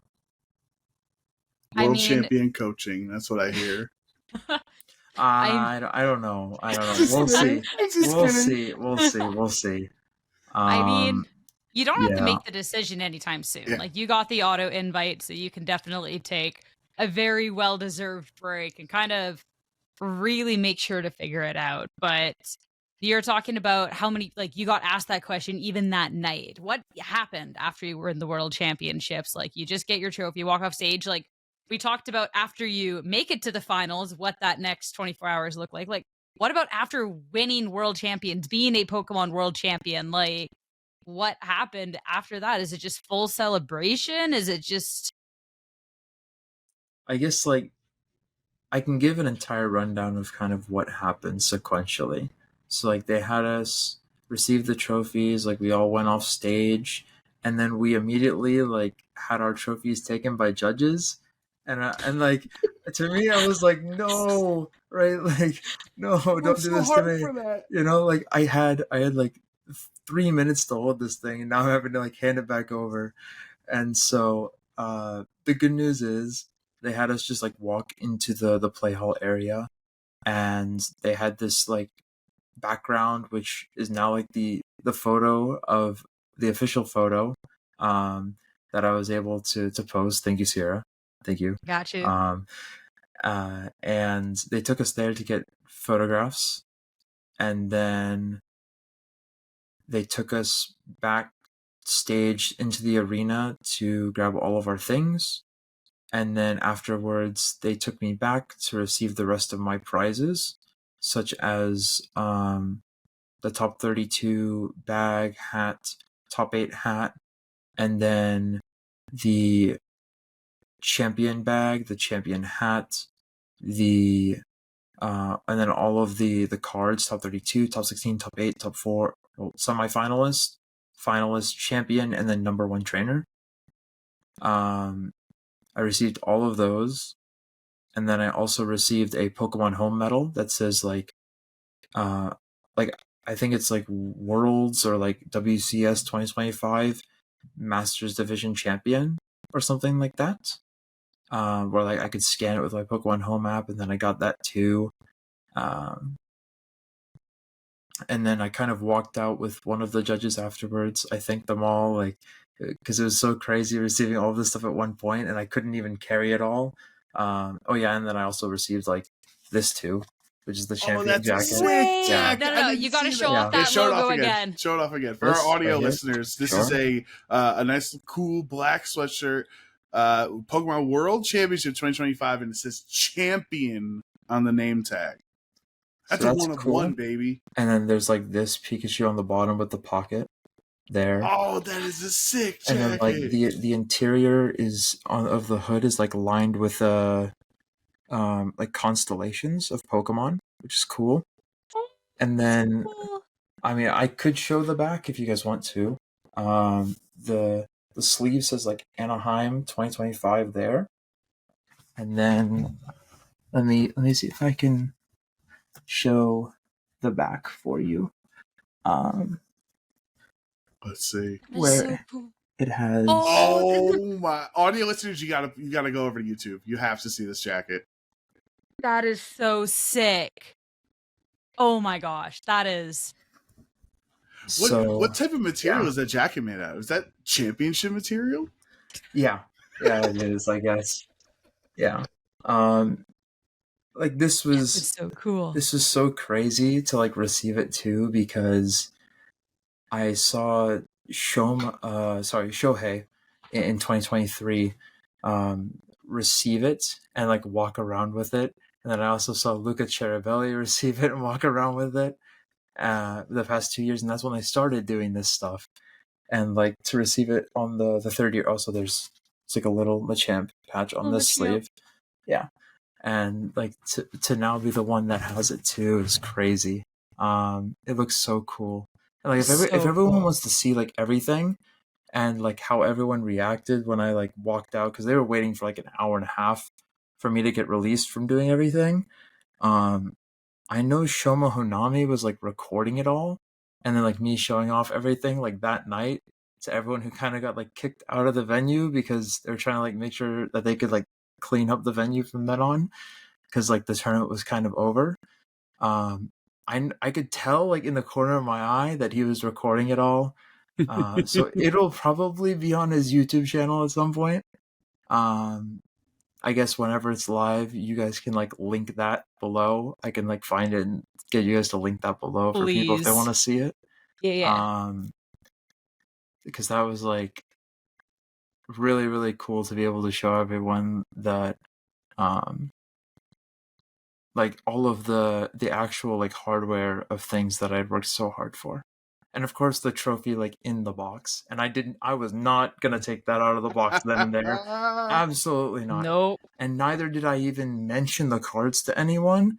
Because I did not want people to be asking me about like if I was selling the cards, because I told everyone, and I've been telling everyone this for years, if I was to ever win a card, I would never consider selling it. And fortunately, I didn't have anyone come up and ask me that weekend, or anyone adjacent to me. I think all of the potential buyers gave up because they didn't see me walk out for a long time and assumed that I like snuck out of a different exit or something. But yeah, it's totally crazy. Like I still can't believe it. I don't know when I'll believe it, but Were you like scared walking back with all that stuff after? Because like I had to help James repack his stuff at the airport, including all of the cards, except for like the final one, of course.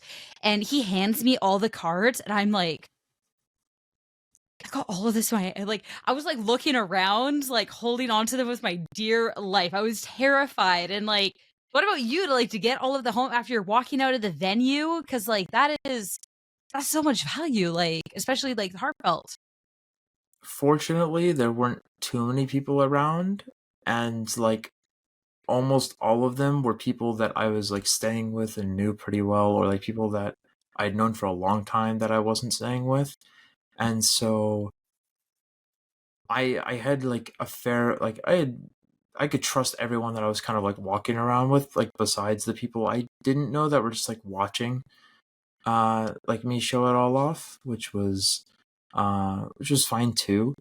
But fortunately nobody like tried to do anything weird and like follow us or something like that. Like we were all able to kind of like pack everything up and then take it back to where we were staying.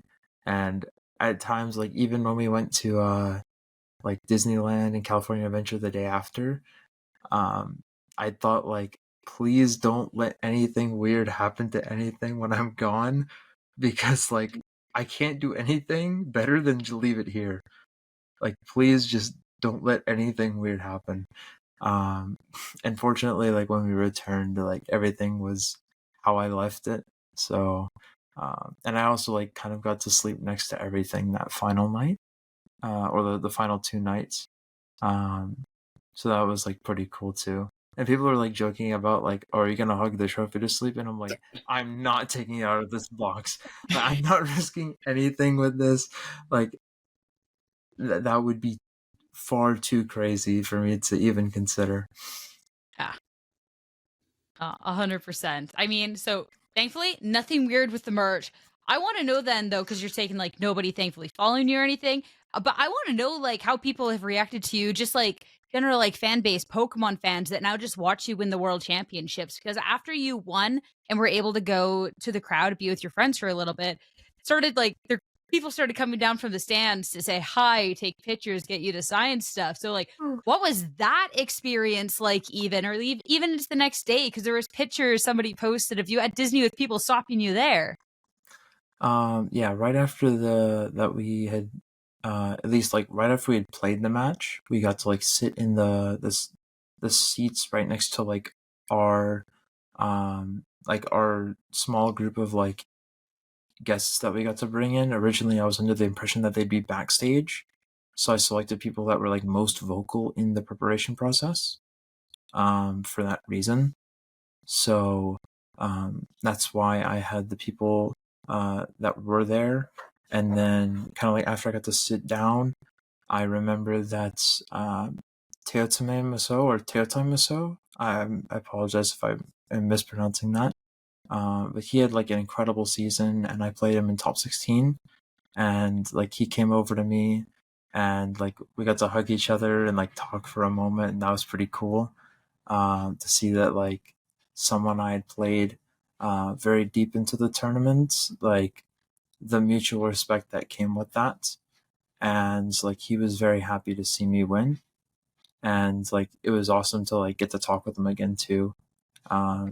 Because he's been someone that I've been watching this season and like he's an incredible player as well. And like I'm very proud of him for his results. And like that was the first time I got to really like interact with him because he was standing next to Aurelio Sula, XCR, Mhm. at NAIC on Sunday. I went and talked to him, and he was standing right next to him when I was talking, and he's actually been like picking up English pretty quickly, from my understanding, or like maybe he does speak some English, and like I was just like speaking a bit too fast at the time, to where like it was a bit much for him, or maybe like his brain was just like out of it at that point in the weekend. I don't know, but he understood like everything I was saying, and I'm very grateful that like everyone like at these events can like speak the language I do. Like I'm insanely grateful for that because it makes connecting with everyone like that much easier. And I do want to like at least learn conversationally to be able to speak with other people internationally. Like that would mean a lot to me going forward.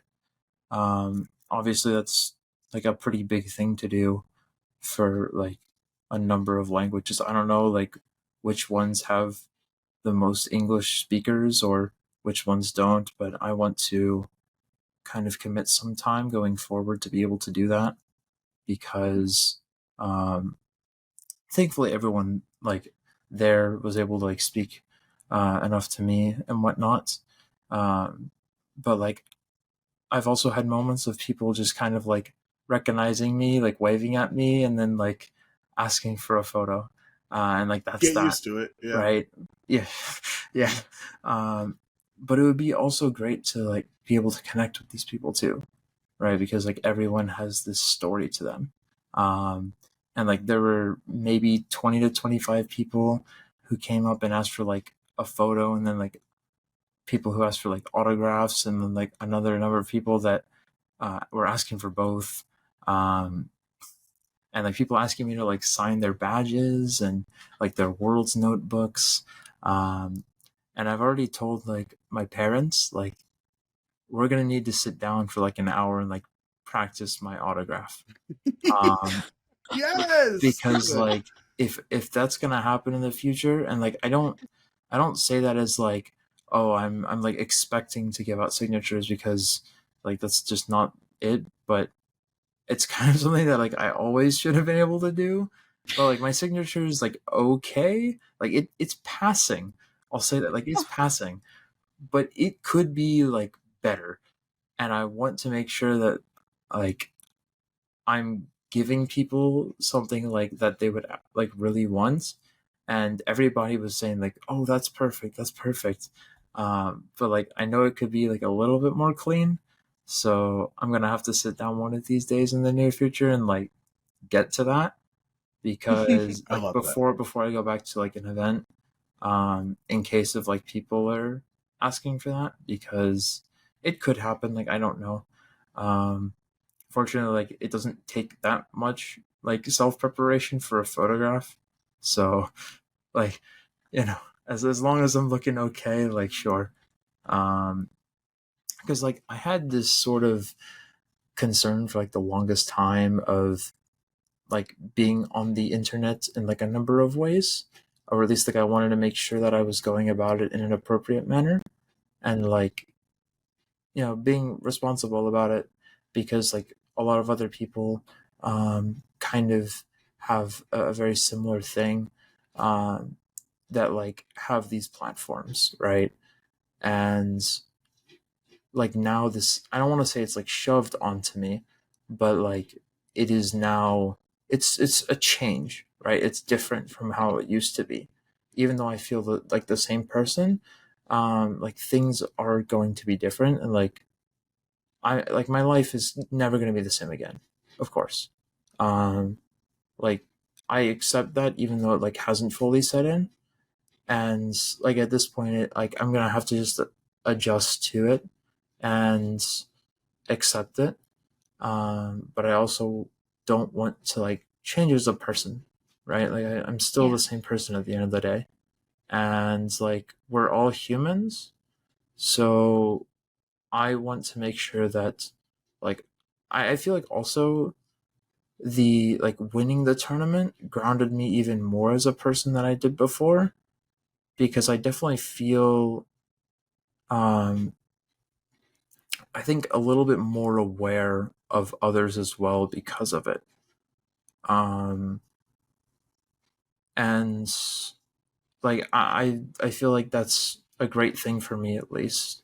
Um like it's so crazy to like say that um winning has made me feel a bit more modest, but like that is kind of the only way I can put it.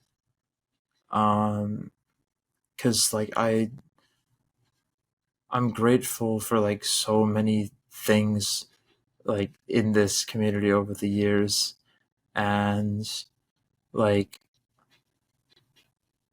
winning doesn't change like how I feel indebted to others, or I feel like I owe things to others still, right? Like even though all of this happened, and right, like there was a lot of expectation going into this tournament that others had for me, and though and I didn't have like expectations played on myself, and everyone wanted to see me do well, right? It was like another thing. And I think that also kind of like played into being calm, is like these people are like here to see me do well, right? Like they're not watching like in a sense where I should be nervous, because they want to see me play at my best, right? And they want to see me perform at my best and enjoy this moment. And it's kind of one of those things I wish never ended, but like obviously we have to be realistic. Like it's come and gone now, and like we'll see if that type of feeling ever really like resurfaces, because like it's just like also crazy to me, and like I have no idea when I'm gonna be able to like internalize all of this. Now, I do want to start wrapping up. We have time here for a couple more questions. We want to start getting towards the end of our story here, Gio. And I think the big question that a lot of people want to know, because presumably around LAIC time, we're going to be getting one of your Pokemon as a distribution, right? And I think a lot of people are having conversations back and forth on which Pokemon should represent you in your World Championship. So, in your opinion, what distribution Pokemon should be given out to celebrate your World's victory? I know that this is not going to happen, but if they gave me the choice, I would select Koraidon, because it's a Pokemon that I always believed in, and that I always felt like other people doubted and didn't think was good enough. And I stuck beside it no matter what, because I felt like it was capable of winning on the biggest stage. And there is an art piece that has been coming around since being posted today of like the Pokemon I brought to the World Championship final, and then it's like Koraidon like with its arm around me. So that's pretty cool too. So like selfishly I would say Koraidon, just because of its like symbolism to like this victory in particular, and how long I've been using it, and like how loyal I was to it. But realistically, it's probably just going to be either Fluttermane or Brute Bonnet. I'd imagine it's going to be Brute Bonnet, because it was brought to the match, it was impactful, it's a shiny Pokemon. They haven't done the distribution before, I believe. If they have, it was only once. And so like it's unique in that way. And like the Fluttermane, they've done like 4 times before, I believe, give or take. The Chi-Yu is probably not going to be something they distribute. Of course, they have the shiny coming out in a few weeks now, or a month, give or take. Unfortunately, didn't get to use that at Worlds, but it's fine, because that's the same Chi-Yu I reset for before London 2024. So I kind of find it funny that like I didn't know at the time, but I spent like 2 hours resetting for that, and I've used it ever since, and like it won me like the World Championship, which is crazy. But I'm pretty confident to say that it would be Brute Bonnet. Like, they're not giving away shiny Ursaluna, the Gorgeous Royal. It did not come to the match, and they're not giving away shiny Lunala, the Pokemon fan, because it also did not come to the match. And also those are like very exclusive Pokemon. So like Brute Bonnet is the most realistic.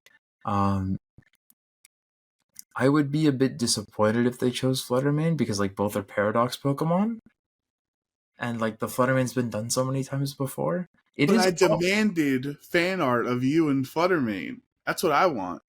It would still be cool. I think it would be cool. And like it is an amazing Pokemon. I've used it like all this time, right? Like it's extremely strong, and I've loved playing it over the years, like all different kinds of sets. But like it's not shiny, which I feel like would look pretty cool. But it is optimal. So I guess like if people are concerned whether they can use it for competitive play, you could. So like don't be afraid. Like I made sure that the Pokemon were competitively optimal before going into all these tournaments with the team. These are the same exact like 6 Pokemon, like the actual Pokemon that I used ever since Milwaukee. Like I've changed some of the stats over time, but like the Pokemon themselves are the same. So I made sure to like give myself the best chance competitively to like form myself, but also like in the event of a distribution, you all can be pretty happy at least being able to use them competitively too. I definitely hope it's the Brute Bonnet. I just look at the amount of Gastrodons they've given out, and I don't know. And I also like Luca Charabelli's distribution was Fergraph, which it was funny because he even tweeted, "Sorry, my cat just bit me. We're gonna get rid of him." But like he had retweeted the distribution post with like this guy had the worst stinker in World Finals and still got a distribution, which is I think, funny. So I don't know exactly what criteria, but I really hope the Brute Bonnet because I think that would be the best one. But Brian, I think you had another question as well because you had that lineup for the end. No? Well, the Yes? last thing No? I wanted to bring, I don't know if you have anything else, Sierra, but I just want to talk about your Texas local scene really quickly. Obviously, a lot of people were all rooting for you. I wonder how much that impact of that local scene, like you prep so hard for San Antonio, right? Like you want to do right by your region, and now giving Texas the W here in this, like how much has your local scene helped you improve at VGC? Because we have a lot of viewers and people in our community that are looking to get into VGC, or they only participate at locals or trying to find their locals. So kind of give the push, the nudge to our listeners that like, hey, look, you could go to your locals, you could become a world champion. Everything, like it's meant like everything to me. Of course, like I wasn't aware that they were all watching the match together. Because like Saturday night, I told everyone like, "Hey, I'm putting my phone on Do Not Disturb. It's gonna be face down under the TV. I'm not touching it." And everyone was like, "I agree. That's good. Like, let's not mess around with it. Let's make sure that you're focused as possible." But like the amount of love that I've received from everyone, that I've played against at locals, that I've seen like maybe only once, maybe when I was playing back in seniors or my first year in masters, to like the people I see frequently today, my tournament organizers, all of it, like it's the reason that like I continued playing at the start, because back then I was only able to go to one regional in seniors that year, and then I went to North American Internationals. And like the rest of it was like I played a few locals throughout the year whenever they were hosted in my area, but like that was that. And then 2019, I played 2 regionals in the calendar year, but only one in the actual 2019 season, and the rest was just locals again. And so like they're the reason that like I've been able to play this game for as long as I have, and that I've continued to play. Like without the local scene, I don't know if I would have taken this game as seriously, or like really been pushed to keep on going towards like playing more regionals in the future, and trying to chase like a championship title on like whatever level. Like it's unreal like how much that the local scene has done for me. And I know a lot of other people have kind of shared that same sentiment from all different places in the world. Like even in Japan, like grassroots tournaments that like they don't have official tournaments in person besides their national championships. Everything else is online, right?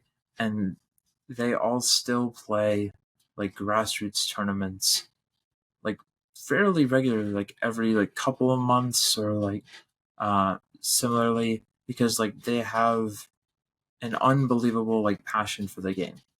And that's kind of the way that I felt about going to locals and sharing that experience with others, is that like we all have a mutual interest. Like we all share this interest in wanting to like compete in this game, and like this is how we all met each other. And um it's just kind of like crazy to think like this is how it all began. um like even back then, like the man, okay, yeah, like even back then, like when I went to my first regional, I went with a close friend of mine, and he didn't even like decide to compete, you know. And he was there like holding up a sign like Geo #1 world champ, like when I was still playing through Top Cut. And like there's a photo of me in line with him to register at my first regional when I was going back through my photos today. What? um And like I kind of thought about like this is how it started, and then like I went back to like looking at me with the trophy, and I'm like, this is how it's going now, and like comparing the two is just mind blowing. Like, not to say that I never thought I could get to this point, but like for it to be reality is just absurd to even like conceive that thought.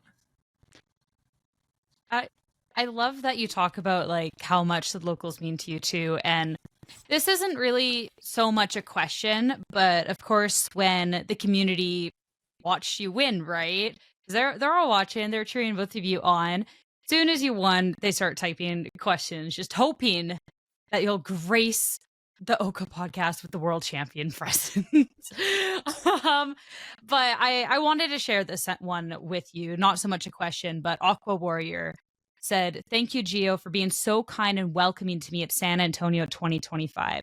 You welcomed me to the Texas VGC server after getting demolished by Shiliang Tang, and it was the motivation I needed to jump into the scene and fully invest in this. So thank you."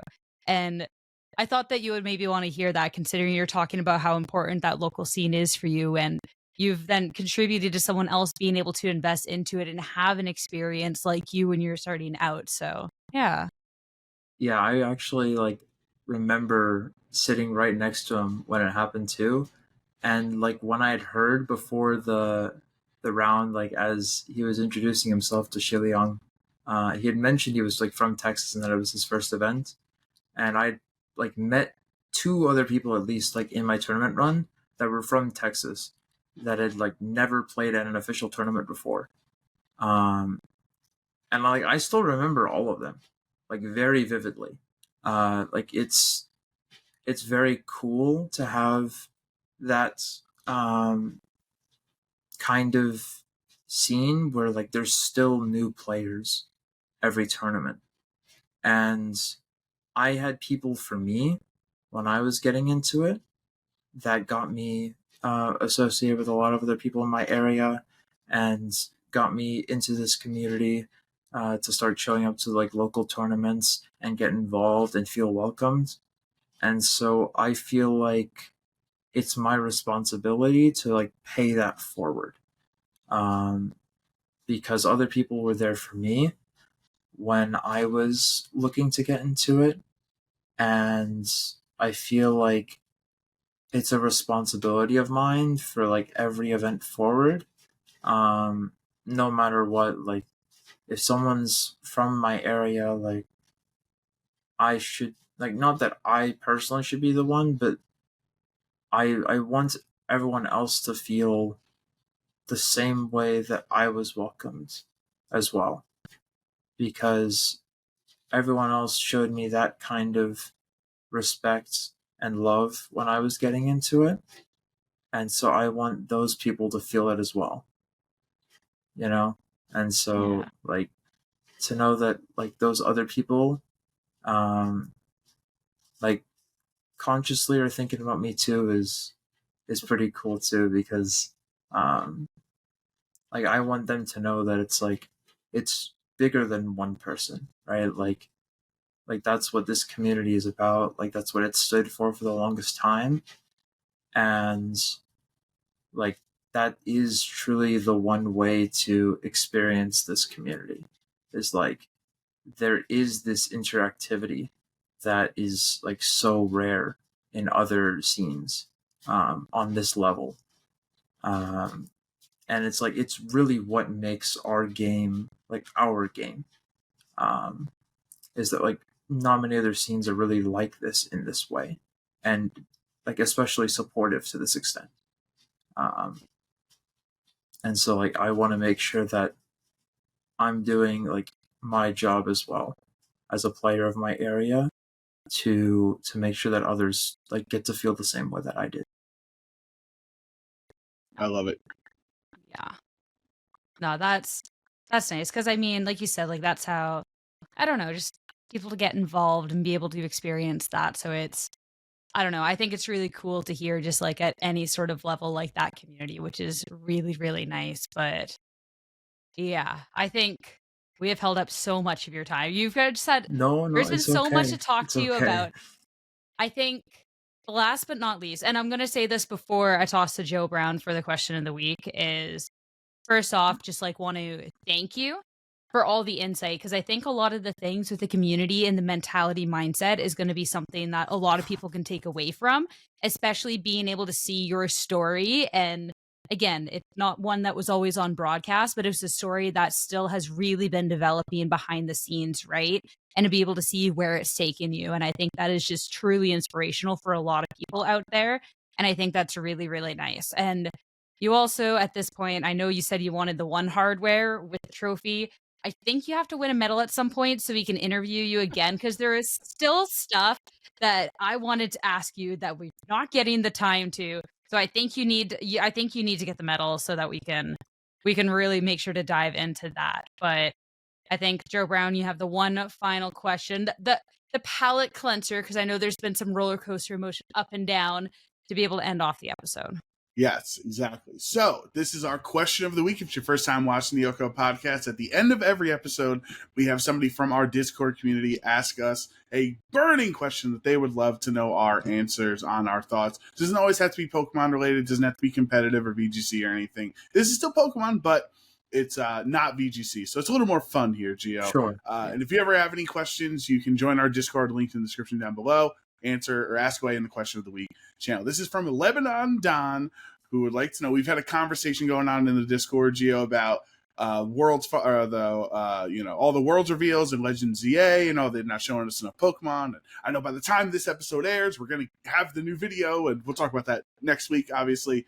But people are like, they're not showing us enough info. Other people are saying they're showing us too much. I don't want to know anything. So the question of the week for all three of us, and we'll start with you, Gio, is when it comes to a new Pokemon game, would you rather know everything about it going into it or know nothing about the new game? I think it's important to have I'm kind of cheating by saying like a middle ground, because I feel like you need to like know enough to be able to enjoy the experience like fully. Like going into it blind, I feel like you're missing out on some stuff that like you should be hyped for. Like that's why they're trying to promote this stuff. But like knowing every single thing, I feel like would also like damage the experience at the same time. So like I think it's important to like know some things going into it. But like don't expose yourself to everything about the upcoming games. Leave some room for surprise. Because like playing through the games as a kid and like watching over my brother's shoulder when he got his first Pokemon game, and like that's how I got into it. Was like that was part of the fun. Was like getting to figure out the game going along. But like there should also be like some baseline. Like for us who are like involved in the space, as like competitors, casters, people that are generally into Pokemon, right? Like we all have like a baseline, and so like maybe it's not as necessary for us to go into the new games with information, or like maybe we want to know everything depending on like what end of the scale you're on, right?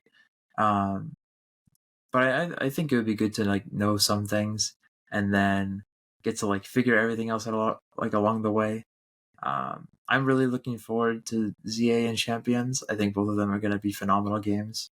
Like watching that stuff in the closing ceremony alongside all of my friends and like getting to go crazy over it and like applaud it, and like even the camera cutting to our group a few times along the way was cool too. Yeah, I am so grateful for like the time that we are in, because the games look like they're just getting like that much better every single time, and like I cannot wait to see how those games look going forward, because it's like truly gonna change Pokemon even that much more. We didn't even get to talk about Champions Next week. the next year. Yes. As the next year Worlds. No. So That's a teaser, Sierra. They gotta tune in next week. Tough times. Tough times. Too much content out here. Ugh. All right. For this current question of the week, I still feel like we're missing a mark not talking about champions, but I'm on the side of I'd rather not really know anything. I mean, Gio, you're talking about seeing the games younger and like experience for the first time. My first Pokemon game was Pokemon Red. Again, there is no content about that. There is absolutely nothing out there, and it was cool being able to go through the game and experience. And that's something I got to do with quite a few of the Pokemon games before it started being more of a content cycle and seeing stuff. So I think about those times more than I do about the more current, the Sun and Moon, etc. So it's just like it's just where my heart's just like I'm okay with not knowing this stuff. Like if they want to release stuff, whatever, but I'm not upset.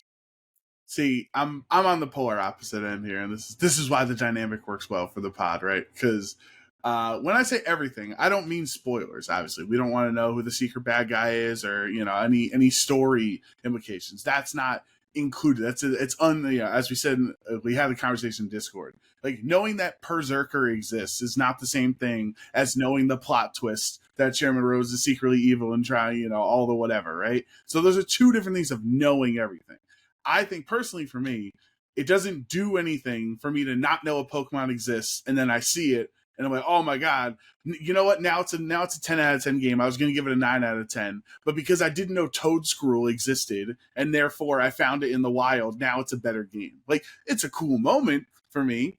But we're competitive players. We want to know what the Pokemon are, what their abilities are, what their stat lines are. Like that mad rush at the beginning of a new generation is always really exciting times trying to figure out what Pokemon are viable and how to make them work. And I would like to start that process as soon as I can. And so not just from a competitive world here, but Sierra, last couple generations, we could have saved some water first partner Pokemon loyalists out here if we knew what the final evolutions looked like.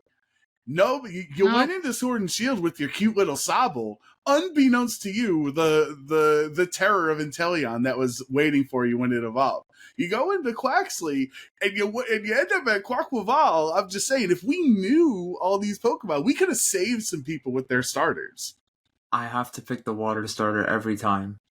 And how disappointed were you? Listen, I'm gonna do it again if I have to. My brother picked Piplup as his first starter in Platinum, and so going forward, when it was like Pokemon Black 2, when I started receiving my own cartridges, I actually named my first cartridge the trainer name after him instead of me. And he was like, don't do that. Like, name it for yourself. And I'm like, okay, fine. So then I started using my own name for them, but I always picked the water starter because he did. And so like I wanted to make sure that I like always did that no matter what, because like it just felt right to do. Because like he's the one who got me into playing the game when I was 5 years old and just like watching him play it. And so it feels like I should be picking the water starter like because he did. Because like he's the reason that like I'm here in the first place. Is like because he wanted it for his 8th birthday. Like that's the only reason that like I picked up the game, to like how I learned about competitive Pokemon many years later, and then like now we're here, which is just like from Piplup to world champion. I love that. And see, knowing what the water starter was going to go into wouldn't have changed Gio's mind. It's always going to be the water starter no matter what it evolves to. But all right, that's our question of the week. Guys have any questions, get them in the Discord. Last but not least, this has been quite a long episode, but Gio, is there anything else that you want to say to anyone listening? Anything that you feel like wasn't quite said? Make sure that our champion gets the real meaningful words to really be able to end off this episode. I guess like 2 different moments of the weekend that like I feel like I want to say anyway, that I didn't really say, is that number 1, I know that you guys were asking about the like speech or however, like whatever word you want to put on that like as a label for like after the match. I didn't even remember that like I'd have to do one if I won. So like none of that was like something that I had premeditated. Like all of that was just in the moment what I had thought of. I was actually very afraid that I was going to just not have like something to say and then just be there in silence for like 10 seconds while like my mind is racing trying to form a sentence to say in response. um and then number two is that when I was in the airport yesterday, ready to board my flight home, like that's the time that I posted the photo. And like when I had pressed post is like when I just like bursted into tears again. Like the same way that I did when I had like made it to the top cut. It's like I just couldn't stop. Because like everyone else was also saying like, dude, why'd you have to post it? Like now I can't stop crying too. And I'm like, I can't hold it together either. Because I feel like saying it publicly kind of made me think about it in a way that was like, I'm convincing myself actually this time that it's real. Because like after it happened a few times, I tried to say to myself into my head, like, I won worlds. Like, I actually won worlds, you know? Like, and like, I couldn't process that. But I think like making that something that was like public and like to other people in a way where like it's not just an internal thought, um made it like there was this external validation that was like rushing towards me of like, this really happened. You're not dreaming and you're not about to wake up thinking that you went 5-3, you know? Like this really happened. And like it's time you realize it. And like I still haven't, to be honest, but it made it feel way more real, like in that moment for like maybe like 10 to 20 minutes. um I don't know like if slash when the next time that I cry about this will be. um like it's already been like a handful of times now, but if it ever happens again, like I don't want to be like scared of it. Like I'll just let it happen. Because like I want to make sure that I like actually feel the emotions before those like officially subside and go away for good. Because like there will be a time where it's just I've accepted it completely, and like it is just that way, and like I want to enjoy it while it lasts, you know. Man, even though you don't know the next time you're gonna cry, you're making me cry. And so, I mean, super deserved. And yeah, just embrace it as it comes along. But I want to say on behalf of us and broadcast team, I know we are rooting for you. Happy to see the win. Very deserving world champion. Whew, okay, we're gonna wrap this one up now. So, Gio, where can people find you on social media? I'm on Twitter / X, whatever you refer to it as, like at Polar Bear, but a Q instead of an O. I'm sure you all can like link that below and make it easier on people if they don't want to type that in. We got you. That is like how you can find me. That's the best way to like find anything about me. I'm not like super like public about like anything personal. I don't know if that'll change going forward. I obviously want to keep some things of my life to myself. Um, like a lot of the Disneyland, like California Adventure stuff part of the weekend, I kind of wanted to keep personal too.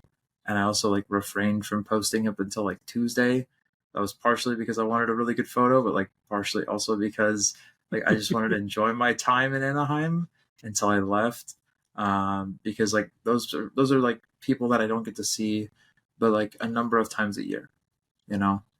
And um, I didn't want to feel like I was forced into like making like the post, like it has to be done right now or whatever, right? Like it can wait because like these other people are like they matter to me like a ton, you know. And like I'm not going to be able to see these people, but another like number of times because they come from all over the world. Like it's not just my local scene, and so like I want to enjoy those moments while I can, because it might be until like in international, if I travel over to Europe or if they come to North America or the next world championship, right, which is like a whole year from now, and who knows if those people will even be like taking competitive Pokemon as seriously, or like elect to pursue like qualification, or like if they like decide that competitive Pokemon's not for them at some point next season, something like that. Like I don't know for certain the next time I'm going to see these people, right? And so it was important that I felt like I also prioritized those people first, right? Because they also prioritized me all weekend. Like they waited for me to get out from like backstage, or to get from like done doing media. Like hours they waited, right? When they could have just gone and got dinner and like been back and like waited another hour until like I got out. But they all waited for me, you know? And like it's not something that like I know that I would do the same for any single other person that was like waiting for me. Is like I would also do that for them. And so like I'm very grateful that they all felt the same way. Yeah. And so it was like I felt like I needed to keep like that day reserved for all of them, because they like did the same for me all weekend. I mean, those are memories, definitely. People is what makes Pokemon great. And yeah, keeping those memories for yourself definitely makes sense. So you make sure you can follow Geo to get maybe Pokemon updates. Don't expect Disneyland pictures though, or anything else. But Geo, Well, thank you there is again. one of them. Oh, There is one of okay. them. You get The, one Disneyland the pic. there's the One. there's the Justin like absolute cinema one. Like Antonio like put those two images like side by side. And then Justin was like, I'm posting this, and I'm like, no, don't post it. And then he posted it anyway, and I'm like, okay, well, too late. This Like, sounds about right. Sounds like Justin. Yeah. because he did the same thing with the Smeargle and like the thumbs down one, and I told him not to post that, and then everyone loved it, right? And like it ended up being like, funnily enough, like the story of the weekend, because like that's how like I had to get into finals, was beating a Smeargle, getting like these moody boosts that were like really troublesome. So like it was funny how like that ended up just being like the best thing for me, even though like I didn't want it at the time. But I definitely don't regret it like happening the way it did, you know. We gotta hire Justin for the social aspect of it Yeah, all. like he's the social media manager from now on, I guess. Always gets that viral pic. But yeah, again, thank you for your time. You get one picture of Geo at Disneyland if you go follow him on Twitter. And again, for wherever your Pokemon journey takes you, whether it's more Pokemon, more not, best of luck. And thank you on behalf of us and OHKO for all of your time. And if you are listening, thank you all so much for making it to this point. I hope that you enjoyed the World Championships. I hope you enjoyed all this insight from Geo. And we'll see you next week for our next episode of OHKO. Take care, everyone.